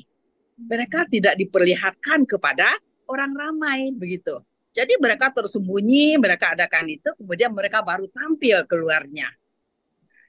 Nah, sekarang ini, apakah ritual yang demikian masih tetap berlangsung di zaman sekarang itu? Saya melihat masih tetap berlangsung, tetapi tidak lagi bersifat tersembunyi, tapi bersifat terbuka. Artinya, mereka melakukan upacara ritual itu tidak lagi sebagaimana yang dilakukan oleh para seniman-seniman terdahulu. Jadi terbuka. Jadi yang ada sekarang itu adalah shadow tradisional. Ini, jadi ada perubahan ritual yang dilakukan ya pada masa dahulu dengan masa sekarang. Nah, yang nampak itu adalah tiruan-tiruan semata. Kalau dulu misalkan mereka sebelum melakukan itu membacakan doa, kemudian menyediakan beberapa macam sesajen, sekarang itu benda-benda itu ya, itu hanya ditampilkan di atas peta sebagai simbol semata. Jadi ada shadow tradisional ya. Terjadi pengurangan nilai-nilai, tetapi mereka tidak menghilangkan. Gini loh, perusahaannya ritual yang berlaku dahulu, katanya begitu. Nah, ini yang terjadi kepada ritual seni pertunjukan tari di Minangkabau. Nah, sebetulnya tari Minangkabau itu memang atraktif, dia demonstratif, ya. Mengandung hal-hal yang berbahaya karena mereka itu menggunakan debus di dalam pertunjukannya, begitu. Jadi sesuai dengan konteks kita, dengan pembicara kita mengenai ritual itu begitulah untuk seni pertunjukan tari piring. Jadi ritual masa lama itu secret, mereka tersembunyi. Para pelaku ritual itu tidak menampakkan diri ke tengah masyarakat, ya, secara terlebih. Gunanya adalah untuk mencapai konsentrasi, memohon kepada Allah apa-apa yang dilakukan oleh para pelakunya tidak mendapatkan sesuatu mara bahaya. Begitu Baik. dia. Iya. Jadi ada kusukan di sana. Tetapi sekarang ritual yang dilakukan oleh para koreografer terutama sekarang itu sifatnya adalah shadow tradisional saja. Ya. Jadi mereka hanya menggunakan simbol-simbol tertentu begitu. Nah, yang kedua, saya menarik apa yang ditanya Bu Yuyu tadi. Ketika di daerah sana itu pengantin ikut menari ya, dalam acara perkawinan. Pertanyaan saya, apakah dengan peristiwa demikian itu juga termasuk pada ritual? Di Minangkabau, pengantin itu adalah selambang atau simbol daripada ratu sehari dan raja sehari. Nah, di mana pada saat mereka berada di pelaminan bersanding dua, ya, ratu mesti memperlihatkan keanggunan. Adat Minangkabau melarang ada gerak-gerik tindakan segala macamnya itu dari sang ratu ya untuk demonstratif kemudian sangat aktif karena ratu mesti terjaga sikap dan tindak tanduknya ketika dia sedang berada di singgasananya gitu. Jadi apakah sekarang itu pengantin sama seperti yang dilakukan di daerah tempat Bu Yu tadi ya? Saya pikir beberapa pengantin Minangkabau telah melakukan distorsi. Dia telah melanggar sebetulnya adat-adat Minangkabau. Ya, apa yang terjadi di tempat Bu Yuyu itu juga terjadi di Minangkabau. Artinya telah terjadi krisis di sana itu. Ya. Mereka tidak lagi menjaga marwahnya sebagai ratu yang dinobatkan satu hari itu adalah sebagai pengantin. Nah, ini yang menjadi krusial, ya, yang menjadi krisis dan perdebatan di kalangan kaum-kaum adat dan intelektual di Minangkabau itu. Kemana, bagaimanapun kondisi adat Minangkabau sekarang ini yang telah dilecehkan oleh masyarakat Minangkabau itu sendiri. Nah, ini jadi, itulah yang terjadi kondisinya kalau hal persoalan pengantin. Kalau persoalan pengantin juga pakaian itu juga sudah lari daripada persoalan adat. Dia pakai pakaian Minangkabau tapi dalam kondisi terbuka. Dia pakai sunting, dia pakai ini tapi dadanya terbuka. Sementara Minangkabau bukan seperti itu gitu lah. Demikian Bu Yu, terima kasih. Assalamualaikum. Waalaikumsalam Ibu, hatur nuhun. Renika Eh, Kadir tidak menanya ya. Beliau memperlengkap. iya, Penelitian beliau waktu S2 memang itu ceripir yang di atas kaca itu. Terima kasih Bu Rinda Kadir. Eh, Silakan Bu Iyu dilanjutkan. baik. Eh, Ibu materinya udah selesai ya. Kita masih ada satu pemateri lagi. Hatur nuhun Ibu Rasmida. Sama-sama. Iya, baik. Pemateri terakhir ada Bu Ana. Saya akan share screen dulu.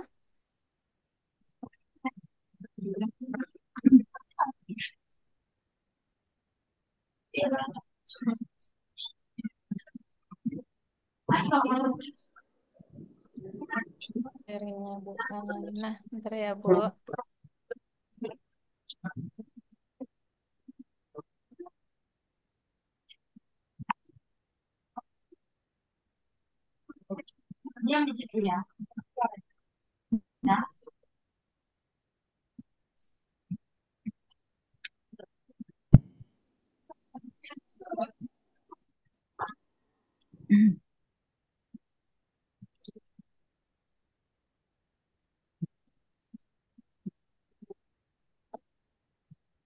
Baik, sebelum saya persilahkan ke Bu Ana, saya akan membacakan terlebih dahulu CV beliau secara singkat. Jadi pemateri terakhir kita adalah Ibu Dr. Anna Rosmiati, SPDM Hum.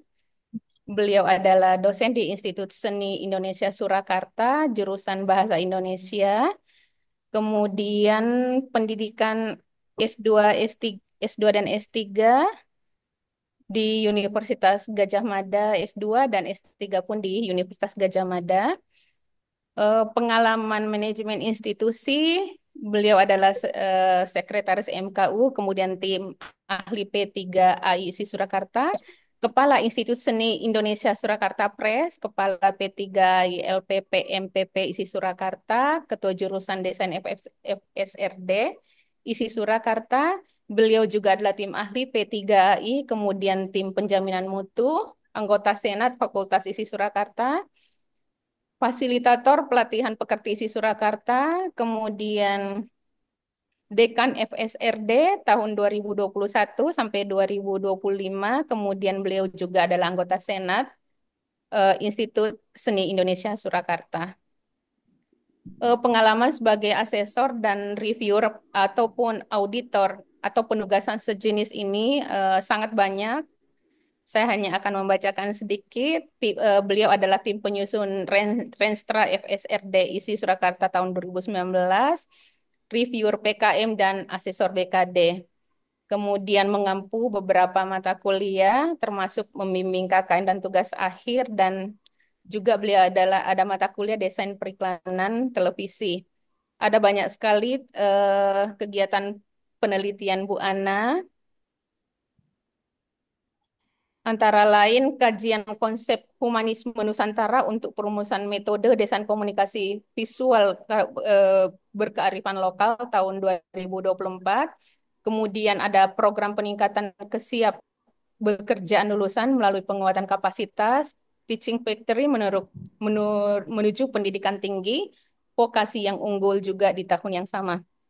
Ada banyak sekali publikasi. Setiap tahun Bu Ana ini sangat aktif menulis. Salah satunya adalah analisis visual representasi identitas budaya lokal pada ilustrasi karya Renata Owen 2024 yang terbit di jurnal Citra Wira. Kemudian ada banyak pengabdian masyarakat dan penugasan lainnya. Kemudian beliau adalah anggota profesi yang diikuti antara lain APIP BIPA Jateng, Jawa Tengah, dan anggota Citra Serikandi Indonesia. Baik, untuk mempersingkat waktu, saya persilakan Bu Ana, silakan.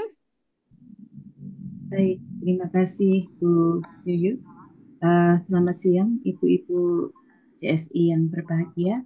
Mohon izin menyampaikan materi yang mungkin agak berbeda. Kalau tadi dua narasumber lebih langsung pada objeknya, kalau saya mencoba menggali tentang upaya pelestarian upacara ritual dalam seni pertunjukan. Ya. Upacara ritual itu sebetulnya merupakan rangkaian tindakan yang memiliki makna simbolis dan dilakukan secara berulang, biasanya dengan tujuan untuk menjalin hubungan dengan kekuatan yang lebih tinggi, seperti Tuhan, roh nenek moyang, atau alam semesta. Tindakan-tindakan dalam upacara ritual ini seringkali melibatkan gerakan tubuh, nyanyian, doa, penggunaan simbol-simbol tertentu, dan dilakukan pada waktu atau tempat khusus. Yeah. Next, Bu Yuyu. Next. Kemudian secara umum ciri-ciri dalam upacara ritual itu memiliki beberapa fungsi. Yang pertama, fungsi religius itu bertujuan untuk menjalin hubungan dengan kekuatan gaib, roh nenek moyang atau dewa. Misalnya dalam upacara labuhan. Upacara labuhan itu biasa dilakukan misalnya di kota Surakarta maupun di kota Yogyakarta di dalam keraton. Upacara labuhan itu biasanya berbentuk persembahan kepada kekuatan gaib atau roh leluhur yang dianggap menjaga kerajaan dan alam sekitar. Biasanya misalnya ada upacara ritual di Gunung Merapi, kemudian di Pantai Kusumo atau Parangtritis, atau ada juga misalnya di apa itu yang agak ke timur di Gunung Lawu, begitu ya. Next, Bu Yuyu. Kemudian ada fungsi simbolisme, menggunakan simbol-simbol tertentu yang memiliki makna mendalam dalam konteks budaya setempat. Misalnya di sini pada upacara ngaben di Bali. Jadi di dalam ngaben di Bali itu ada beberapa simbol yang digunakan pada saat upacara berlangsung.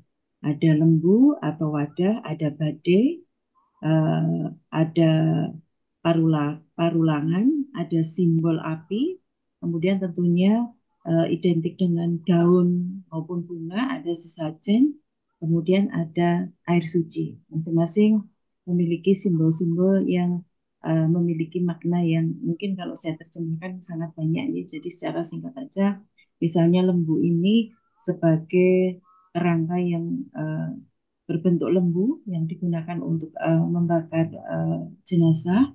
Kemudian badai ini badai ya, menara berwarna cerah berlapis-lapis ya. Jadi ini nanti sesuai kasta yang digunakan. Biasanya digunakan untuk mengusung jenazah. Kemudian parulangan itu kerangka jenazah yang berbentuk manusia sebagai simbol atau jasad dari almarhum. Kemudian ada simbol api itu api yang digunakan dalam sebuah upacara. Kemudian daun dan bunga ini biasanya yang dipakai ritual-ritual ya. Jadi ada beberapa macam jenis bunga yang digunakan. Kemudian juga identik dengan sesajen dan juga ada air suci. Kemudian ada fungsi dalam siklus hidupnya. Seringkali bahwa peristiwa-peristiwa penting dalam siklus hidup manusia ini ada upacara-upacara khusus, ya, ritual-ritual khusus yang membersamai. Misalnya kalau di daerah Sulawesi, di Toraja itu ada yang namanya tradisi pemakaman Toraja yang biasa yang dilakukan secara sangat tentunya sangat ritualnya itu sangat apa itu uh, besar ya, dan tentunya biayanya juga tidak sedikit, dan untuk melihat sendiri di Tanah Toraja aja juga butuh waktu. Dari Sulawesi misalnya dari Makassar itu bisa sampai 8 jam, tapi memang sangat menarik tradisi upacara di Toraja ini. Kemudian next nih Bu Yuyu. Kemudian salah satunya juga untuk fungsi komunitas, ini melibatkan seluruh anggota komunitas untuk memperkuat rasa persatuan dan identitas. Misalnya kalau di kami di Jawa itu ada yang namanya ketoprak dan ludruk yang sekarang mungkin sudah masih dipentaskan, tapi mungkin untuk generasi muda juga sudah tidak tahu ya, tahu tapi mungkin sudah tidak banyak yang mengerti ketoprak itu seperti apa, ludruk, meskipun sekarang di muatan-muatan kurikulum mulai di SMP, SMA itu mereka membuat proyek, kemudian terkait dengan seni budaya itu membuat semacam drama tapi agak berbau-bau dengan seni ketoprak. Saya menyaksikan sendiri di beberapa sekolah itu juga meminjam di kami, di tempat kami itu untuk pementasan ya. Yang selama ini mungkin seni itu sudah dianggap apa ya, masih sudah agak minggir, tapi ternyata sekarang saya lihat di beberapa sekolah itu mulai menghidupkan kembali, mengenalkan seni itu kepada siswanya. Dan yang lebih menarik lagi ini ketika pementasan ini orang tuanya juga diundang, jadi menyaksikan betul sekalian kami mengenalkan bahwa eh, kami di Solo itu ada isi Surakarta yang menjadi salah satu pelestari dari budaya daerah. Next, Bu. Kemudian terkait dengan kita juga harus terutama mempertahankan warisan budaya. Merupakan bagian tak terpisahkan dari warisan budaya, itu salah satunya adalah upacara kasada. Upacara kasada ini sebagai salah satu bentuk simbolnya atau rasa syukurnya masyarakat dengan cara apa itu Ibu? Memberikan hasil bumi, hasil pertanian, kemudian peternakan, hasil-hasil yang lain ini sebagai rasa syukurnya itu dilakukan upacara yang namanya upacara kasada. Next, kemudian pentingnya melestarikan upacara ritual. Ada narasi, suasana, dan arsitektur sejarah. Ada identitas budaya. Dalam sebuah upacara ritual itu merupakan salah satu cerminan dari identitas budaya dalam suatu masyarakat. Misalnya di Keraton Surakarta, Keraton Yogyakarta itu masih ada tarian yang dipersembahkan kepada raja, namanya tari Bedoyo. Dan jenisnya banyak sekali tari Bedoyo ini. Bisa dari nanti tari Bedoyo Surakarta itu ada beberapa jenis, di Jogja juga ada, dan itu zaman dulu khusus ditarikan hanya di dalam keraton. Sekarang sudah bisa ditarikan di luar tembok keraton, tapi tari ini betul-betul tari yang sangat luar biasa. Banyak makna-makna simbolis yang apa itu, yang kalau digali itu sangat luas. Untuk berbicara tari Bedoyo sendiri sangat luas sekali, dan ada pakarnya di sini, ada Prof. Ana ini yang dulu sudah menulis buku tentang tari Bedoyo di Surakarta. Next. Kemudian mengandung nilai-nilai luhur seperti kesopanan, gotong royong, dan penghormatan terhadap tamu. Nah, ini yang mulai sekarang paling tidak kita berusaha untuk mempertahankan, melestarikan, yang dimana nilai-nilai kesopanan ini juga sudah mulai agak terkikis dengan adanya budaya-budaya baru, yang dimana sekarang itu generasi muda mungkin sudah tidak diajarkan lagi yang namanya bahasa daerah. Kalau kami misalnya bahasa Jawa, tapi langsung cenderung ke bahasa Indonesia, sehingga sebetulnya di dalam bahasa Jawa sendiri itu banyak nilai-nilai kesopanan. Ketika cara berbicara itu ada tingkatan berbahasa. Kalau di kami istilahnya ada undo usuk, ada totok romo dalam berbicara. Nah, sekarang sudah mulai tergerus karena pemakaian bahasa daerah atau katakanlah bahasa ibu itu sudah sudah sedikit yang memang betul-betul masih memakai untuk mencari sumbernya itu juga sumber utamanya misalnya yang memang ada beberapa kriteria, misalnya dia tidak memiliki mobilitas keluar, itu juga sekarang sudah langka untuk mencari betul-betul yang masih menggunakan bahasa ibu yang betul-betul murni penggunaan bahasa ibu. Kemudian gotong royong. Gotong royong ini juga sudah mulai agak terkikis di masyarakat, karena sekarang sudah masyarakat yang modern, artinya lebih cenderung pada dengan urusannya masing-masing, sehingga kegotong royongan ini kalau di kota besar sudah agak hilang, tapi begitu di daerah-daerah saya lihat masih banyak sekali. Misalnya di daerah Jawa Tengah itu di Boyolali, itu setiap tahun ada yang namanya upacara sedekah bumi, di mana di dalam masyarakat itu bergotong royong bersama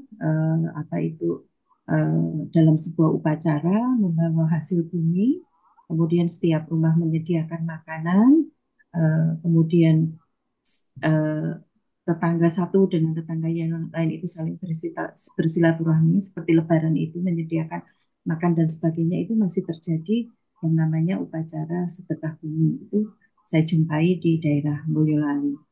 Kemudian penghormatan terhadap alam salah satunya ya kita memang harus melestarikan kekayaan-kekayaan alam. Ya. Artinya dengan memanfaatkan potensi-potensi kekayaan alam kita, misalnya dengan kalau di sini saya mencontohkan dengan membatik. Ya. Membatik itu salah satu juga melestarikan apa itu kekayaan alam. Misalnya batik itu pewarnaannya itu juga bisa dilakukan dengan pewarnaan alam yang dari daun dan sebagainya. Itu biasanya juga dilakukan untuk batik-batik tulis, bukan batik-batik yang sekarang pakai printing mesin itu lebih cepat menghasilkan dan juga dengan warna-warna tentunya yang lebih uh, tidak terlalu natural. Gitu. Kemudian pariwisata. Ya. Kalau kita berbicara pariwisata, sebetulnya pariwisata itu sangat identik dengan seni.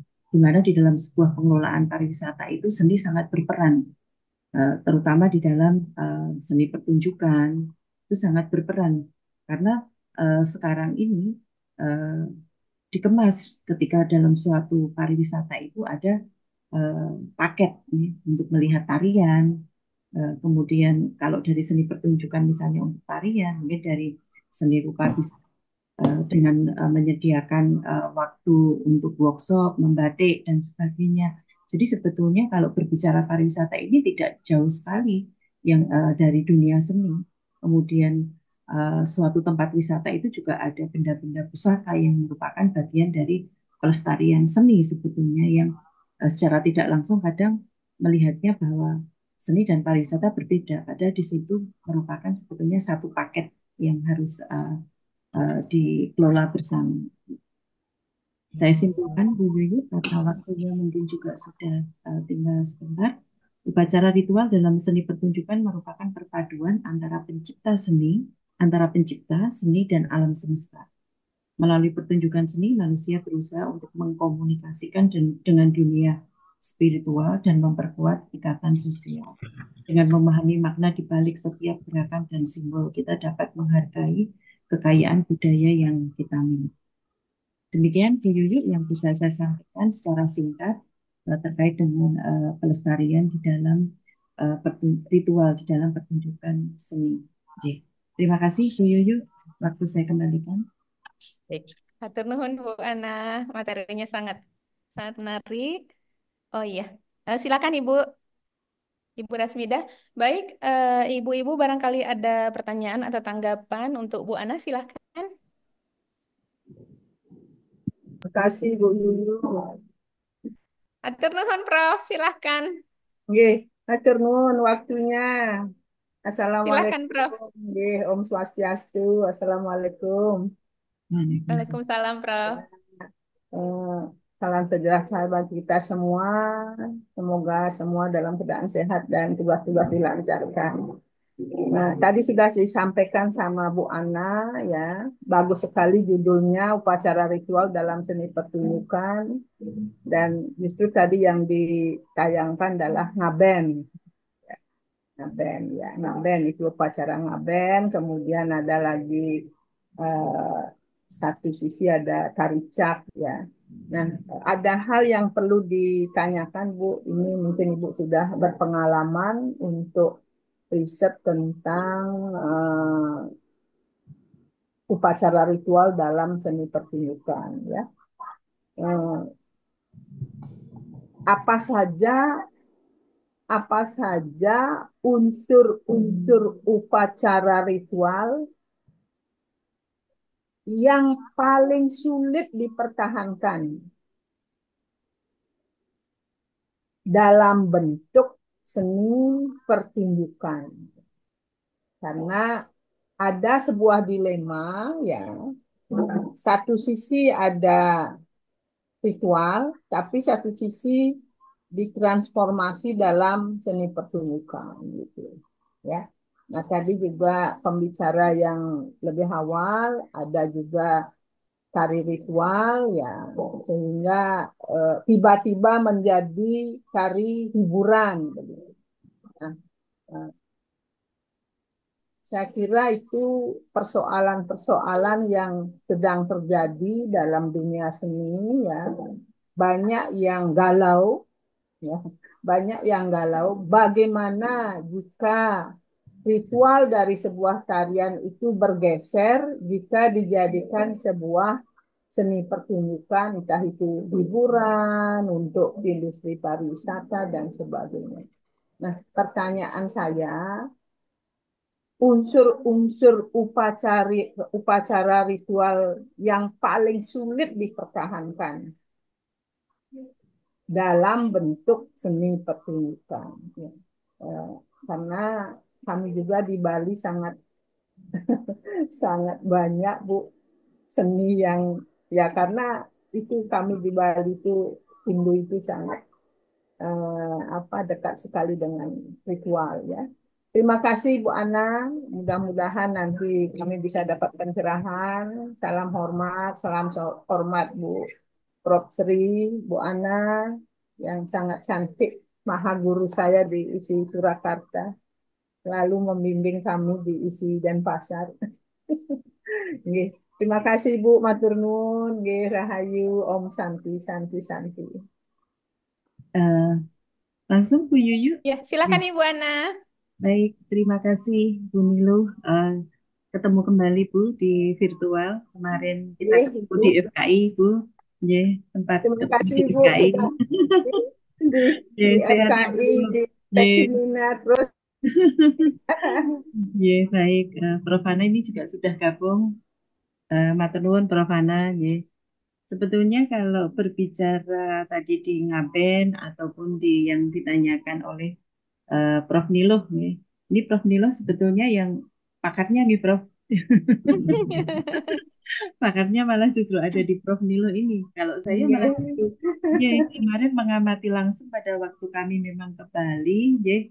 Kemudian pada saat itu memang ada upacara ngaben di Bali, istrinya dari Pak Rektor kemarin.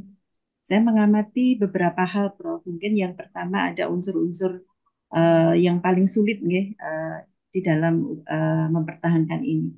Mungkin ada makna sakral atau religius, Prof. Jadi di sini seni pertunjukan itu kan ketika di dalam upacara ritual itu kan sangat dominan ya. Artinya banyak unsur-unsur yang harus dipenuhi dalam setiap upacara. Kalau tidak dipenuhi terkadang juga menimbulkan sesuatu yang mungkin secara tidak langsung itu berdampak begitu nggih. Yang pertama mungkin tempat ya Prof ya, tempat dan waktu. Yang dahulu misalnya bahwa pada satu tempat itu diadakan upacara ritual, tempat itu menjadi sesuatu yang sakral, yang tidak boleh misalnya kalau kita ke suatu tempat di candi misalnya, di situ ada upacara di Candi Cetok itu, misalnya Prof. Hana mungkin sudah pernah tindak ke sana beberapa kali, itu busana harus berganti, ya. Harus memakai salah satu dari yang disediakan di sana. Bentuknya seperti kayak di Bali itu, ya. Kotak-kotak begitu. Atau mungkin pada saat masuk di dalam keraton Surakarta, itu juga harus menggunakan same itu, menggunakan apa itu rok panjang, ya, ataupun menggunakan jarit. Dan tidak boleh menggunakan batik yang parang, kemudian warnanya juga tidak boleh yang berwarna hijau. Ya, kemudian bergesernya waktu ada yang apa itu tidak mematuhi itu, gitu. Jadi datang menggunakan alas kaki, ya. Sementara kalau di keraton tidak boleh menggunakan alas kaki, jadi harus lepas sepatu, kemudian uh, menggunakan parang, busana batik parang. Nah, itu yang sebetulnya dilarang karena busana parang itu hanya dipakai di dalam keraton begitu. Nah, itu yang kemudian mulai menggeser hal-hal yang memang seharusnya menjadi peraturan di dalam upacara ritual. Kemudian kehadiran tokoh-tokoh spiritual, ya.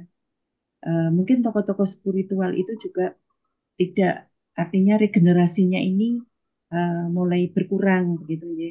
Berkurangnya artinya mungkin kekurangan tokoh-tokoh spiritual yang dianggap itu betul-betul tokoh yang apa itu yang ada di dalam upacara tersebut, yang artinya yang ditokohkan gitu, bukan sekedar orang tapi yang memang betul ditokohkan. Nah ini menjadi hal yang seringkali ada yang berbicara energinya jadi berbeda dalam sebuah upacara kan, karena ini memang harus dihadirkan dalam upacara tersebut sehingga kesakralan dari upacara tersebut itu menjadi berkurang ke hikmahnya gitu.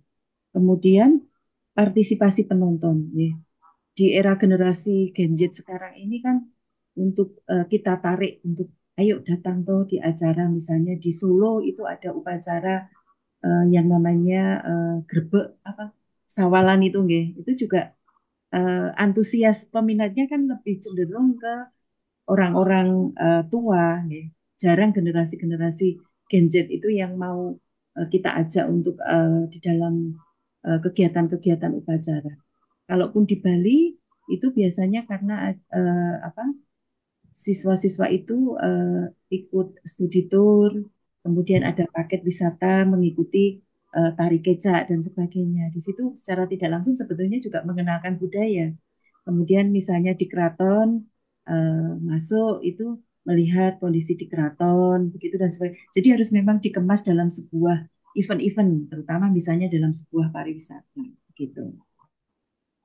Mungkin itu Prof. Nilo yang bisa saya sampaikan. Prof. Nilo, mohon maaf kalau ada yang belum bisa memuaskan dari jawaban dari saya, Prof. Nilo. Nggih, Ibu, Ana matur nuwun pisan untuk ininya pencerahannya. Ya yang paling penting itu karena kalau bicara ritual itu biasanya tempat doa kami itu di sesajen itu banyak itu sarana upacara itu. Memang itu yang sulit sekali kita bisa ini kan jadikan sebuah modernisasi ya. Ya, tetap itu kita jadikan sebuah wadah atau persyaratan-persyaratan dari ritual ini. Terima kasih Bu atas pencerahannya. Nggih. Nuwun Mbak Yuyu. Nuhun, Prof. Ya. Ada Prof. Endang yang baru bergabung. Assalamualaikum, Prof. Prof. Endang, barangkali ada tanggapan atau pertanyaan untuk Bu Ana. Silakan, Prof. Saya di jalan nih. Iya, Prof. Di jalan sebagai apresiator saja, luar biasa semuanya. Terima kasih, Prof. Ya. Ibu-ibu sekalian, kita masih ada 10 menit. Barangkali ada pertanyaan, silakan. Saya ikut nimbrung aja ini, Mbak. Ya, silakan, Prof. Meskipun gambarnya nggak begitu jelas ya. Apa yang menjadi topik webinar hari ini sangat menarik. Upacara ritual dalam pertunjukan gitu ya. Pada pertunjukan-pertunjukan tertentu, baik pertunjukan di keraton maupun pertunjukan rakyat, memang seringkali ada ritual yang dilakukan.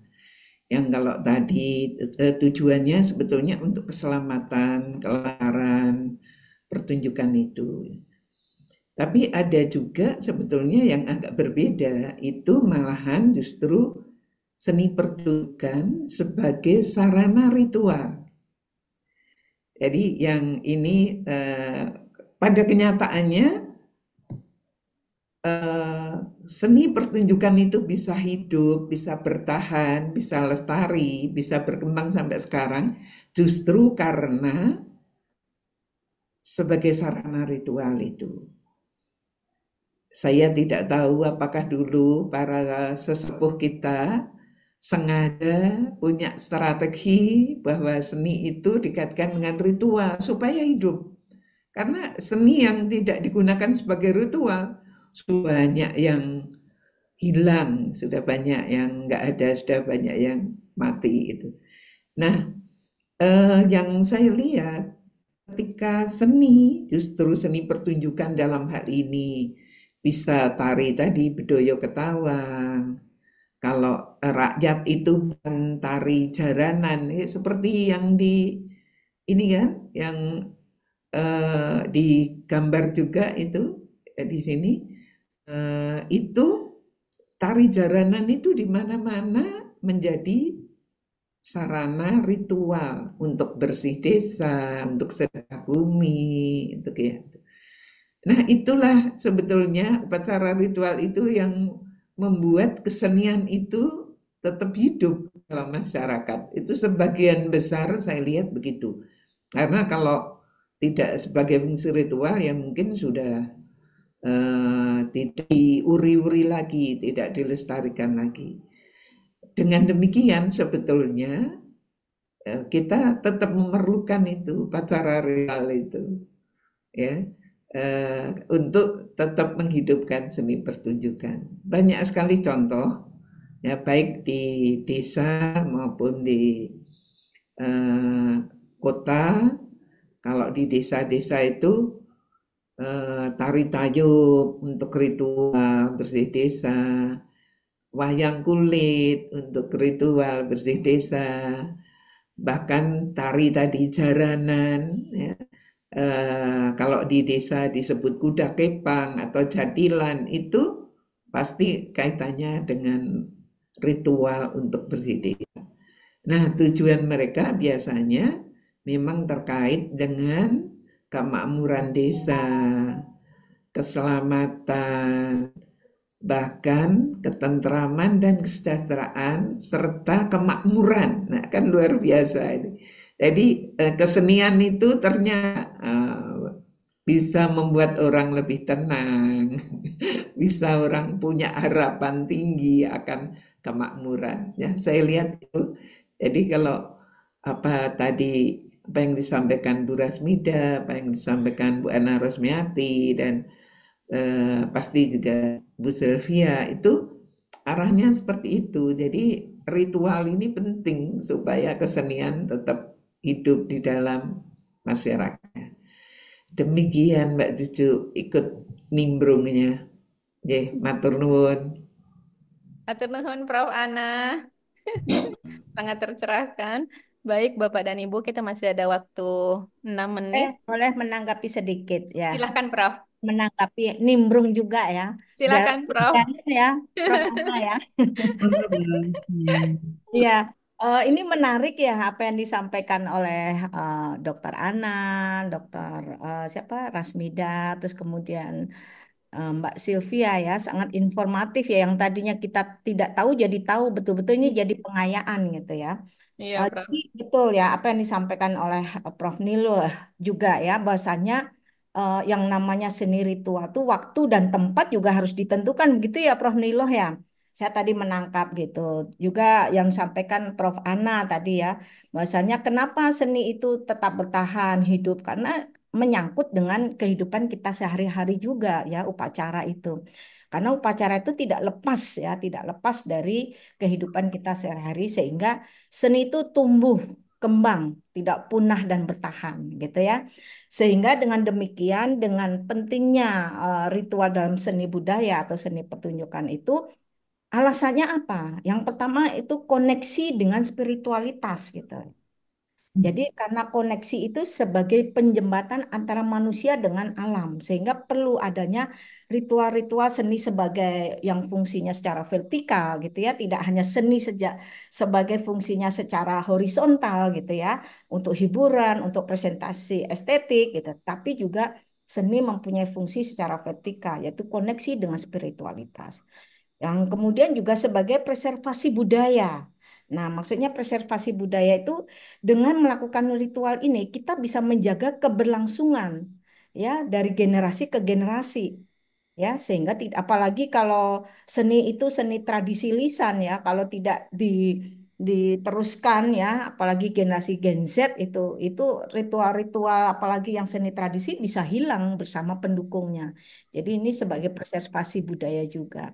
Dan yang penting juga pembentukan sebagai identitas komunitas juga. Nah, ini penting ya, melalui ritual anggota komunitas merasa terikat satu sama lain memiliki tujuan yang sama, seni sebagai kolektif. Jadi kalau seni-seni upacara itu tidak sendiri, kebersamaan itu, ya kebersamaan itu sehingga menjadi eh, seni tradisi yang ritual yang diakui bahkan diyakini oleh masyarakat setempat itu. Kemudian bisa juga menjadi siklus hidup. Ya, seni dalam ritual itu sebagai siklus hidup karena banyak ritual yang berkaitan dengan upacara-upacara yang berkaitan dengan manusia, misalnya kelahiran, kemudian perkawinan yang tadi disampaikan contoh-contoh ya di dalam tari piring itu perkawinan juga. Kemudian kematian dalam ngaben itu tidak lepas dari seni ritual itu juga. Dan yang mungkin tak kalah ini juga ya pentingnya ritual dalam seni budaya itu juga penghormatan terhadap alam gitu ya. Jadi berkaitan dengan alam dan lingkungan sekitar itu penting ya untuk menunjukkan kesadaran manusia tentang pentingnya kita menjaga keseimbangan alam itu. Alam perlu dijaga melalui bentuk-bentuk ya. Misalnya kalau di Bali itu apa tuh Prof Niloh ya. Jadi dari hasil panen itu kemudian dibuang ke laut ya. Hampir semua tiap daerah itu ada. Ini salah satunya untuk menjaga keseimbangan alam.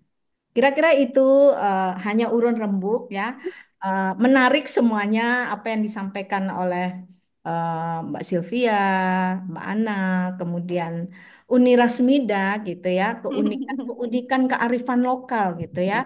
Yang tadi pengayaan penyampaian dari tanggapan dari Uni Ernida Kadir gitu ya, dari Prof Ana, Prof Nilu, terus kemudian Ibu Nurwani ini betul-betul menjadi sebuah akumulasi yang sangat penting ya, menjadi yang tadinya kata saya yang saya tadinya tidak tahu jadi tahu gitu ya. Apa yang disampaikan oleh tadi Mbak Sylvia, kemudian Ibu Ana dan eh, satu lagi Ibu Rasmida gitu ya. Mangga Bu Yuyu, begitu Baik, saja hanya urun rembuk. baik Kalau Prof. Hatur nuhun, Prof. lagi nanti Eh, ya enggak. Ibu-ibu sekalian, tidak terasa ya, kita sudah di penghujung waktu.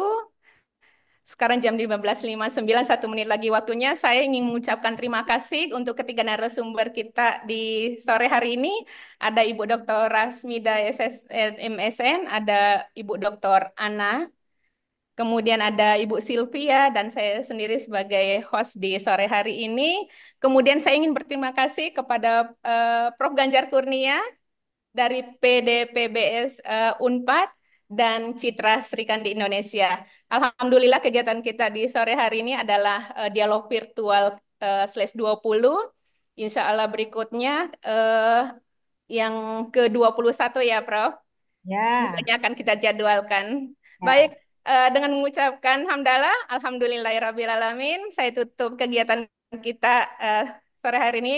Atur nuhun untuk semua yang telah hadir. Ada Aduh, Prof. Ana, close Prof. kamera. Tri, Prof. Kita Nilu, foto. Prof. Terima Endang, Foto dulu ya. kemudian ada Bu Fitri. kasih. Satu, dua, tiga. Iya, foto. Betul.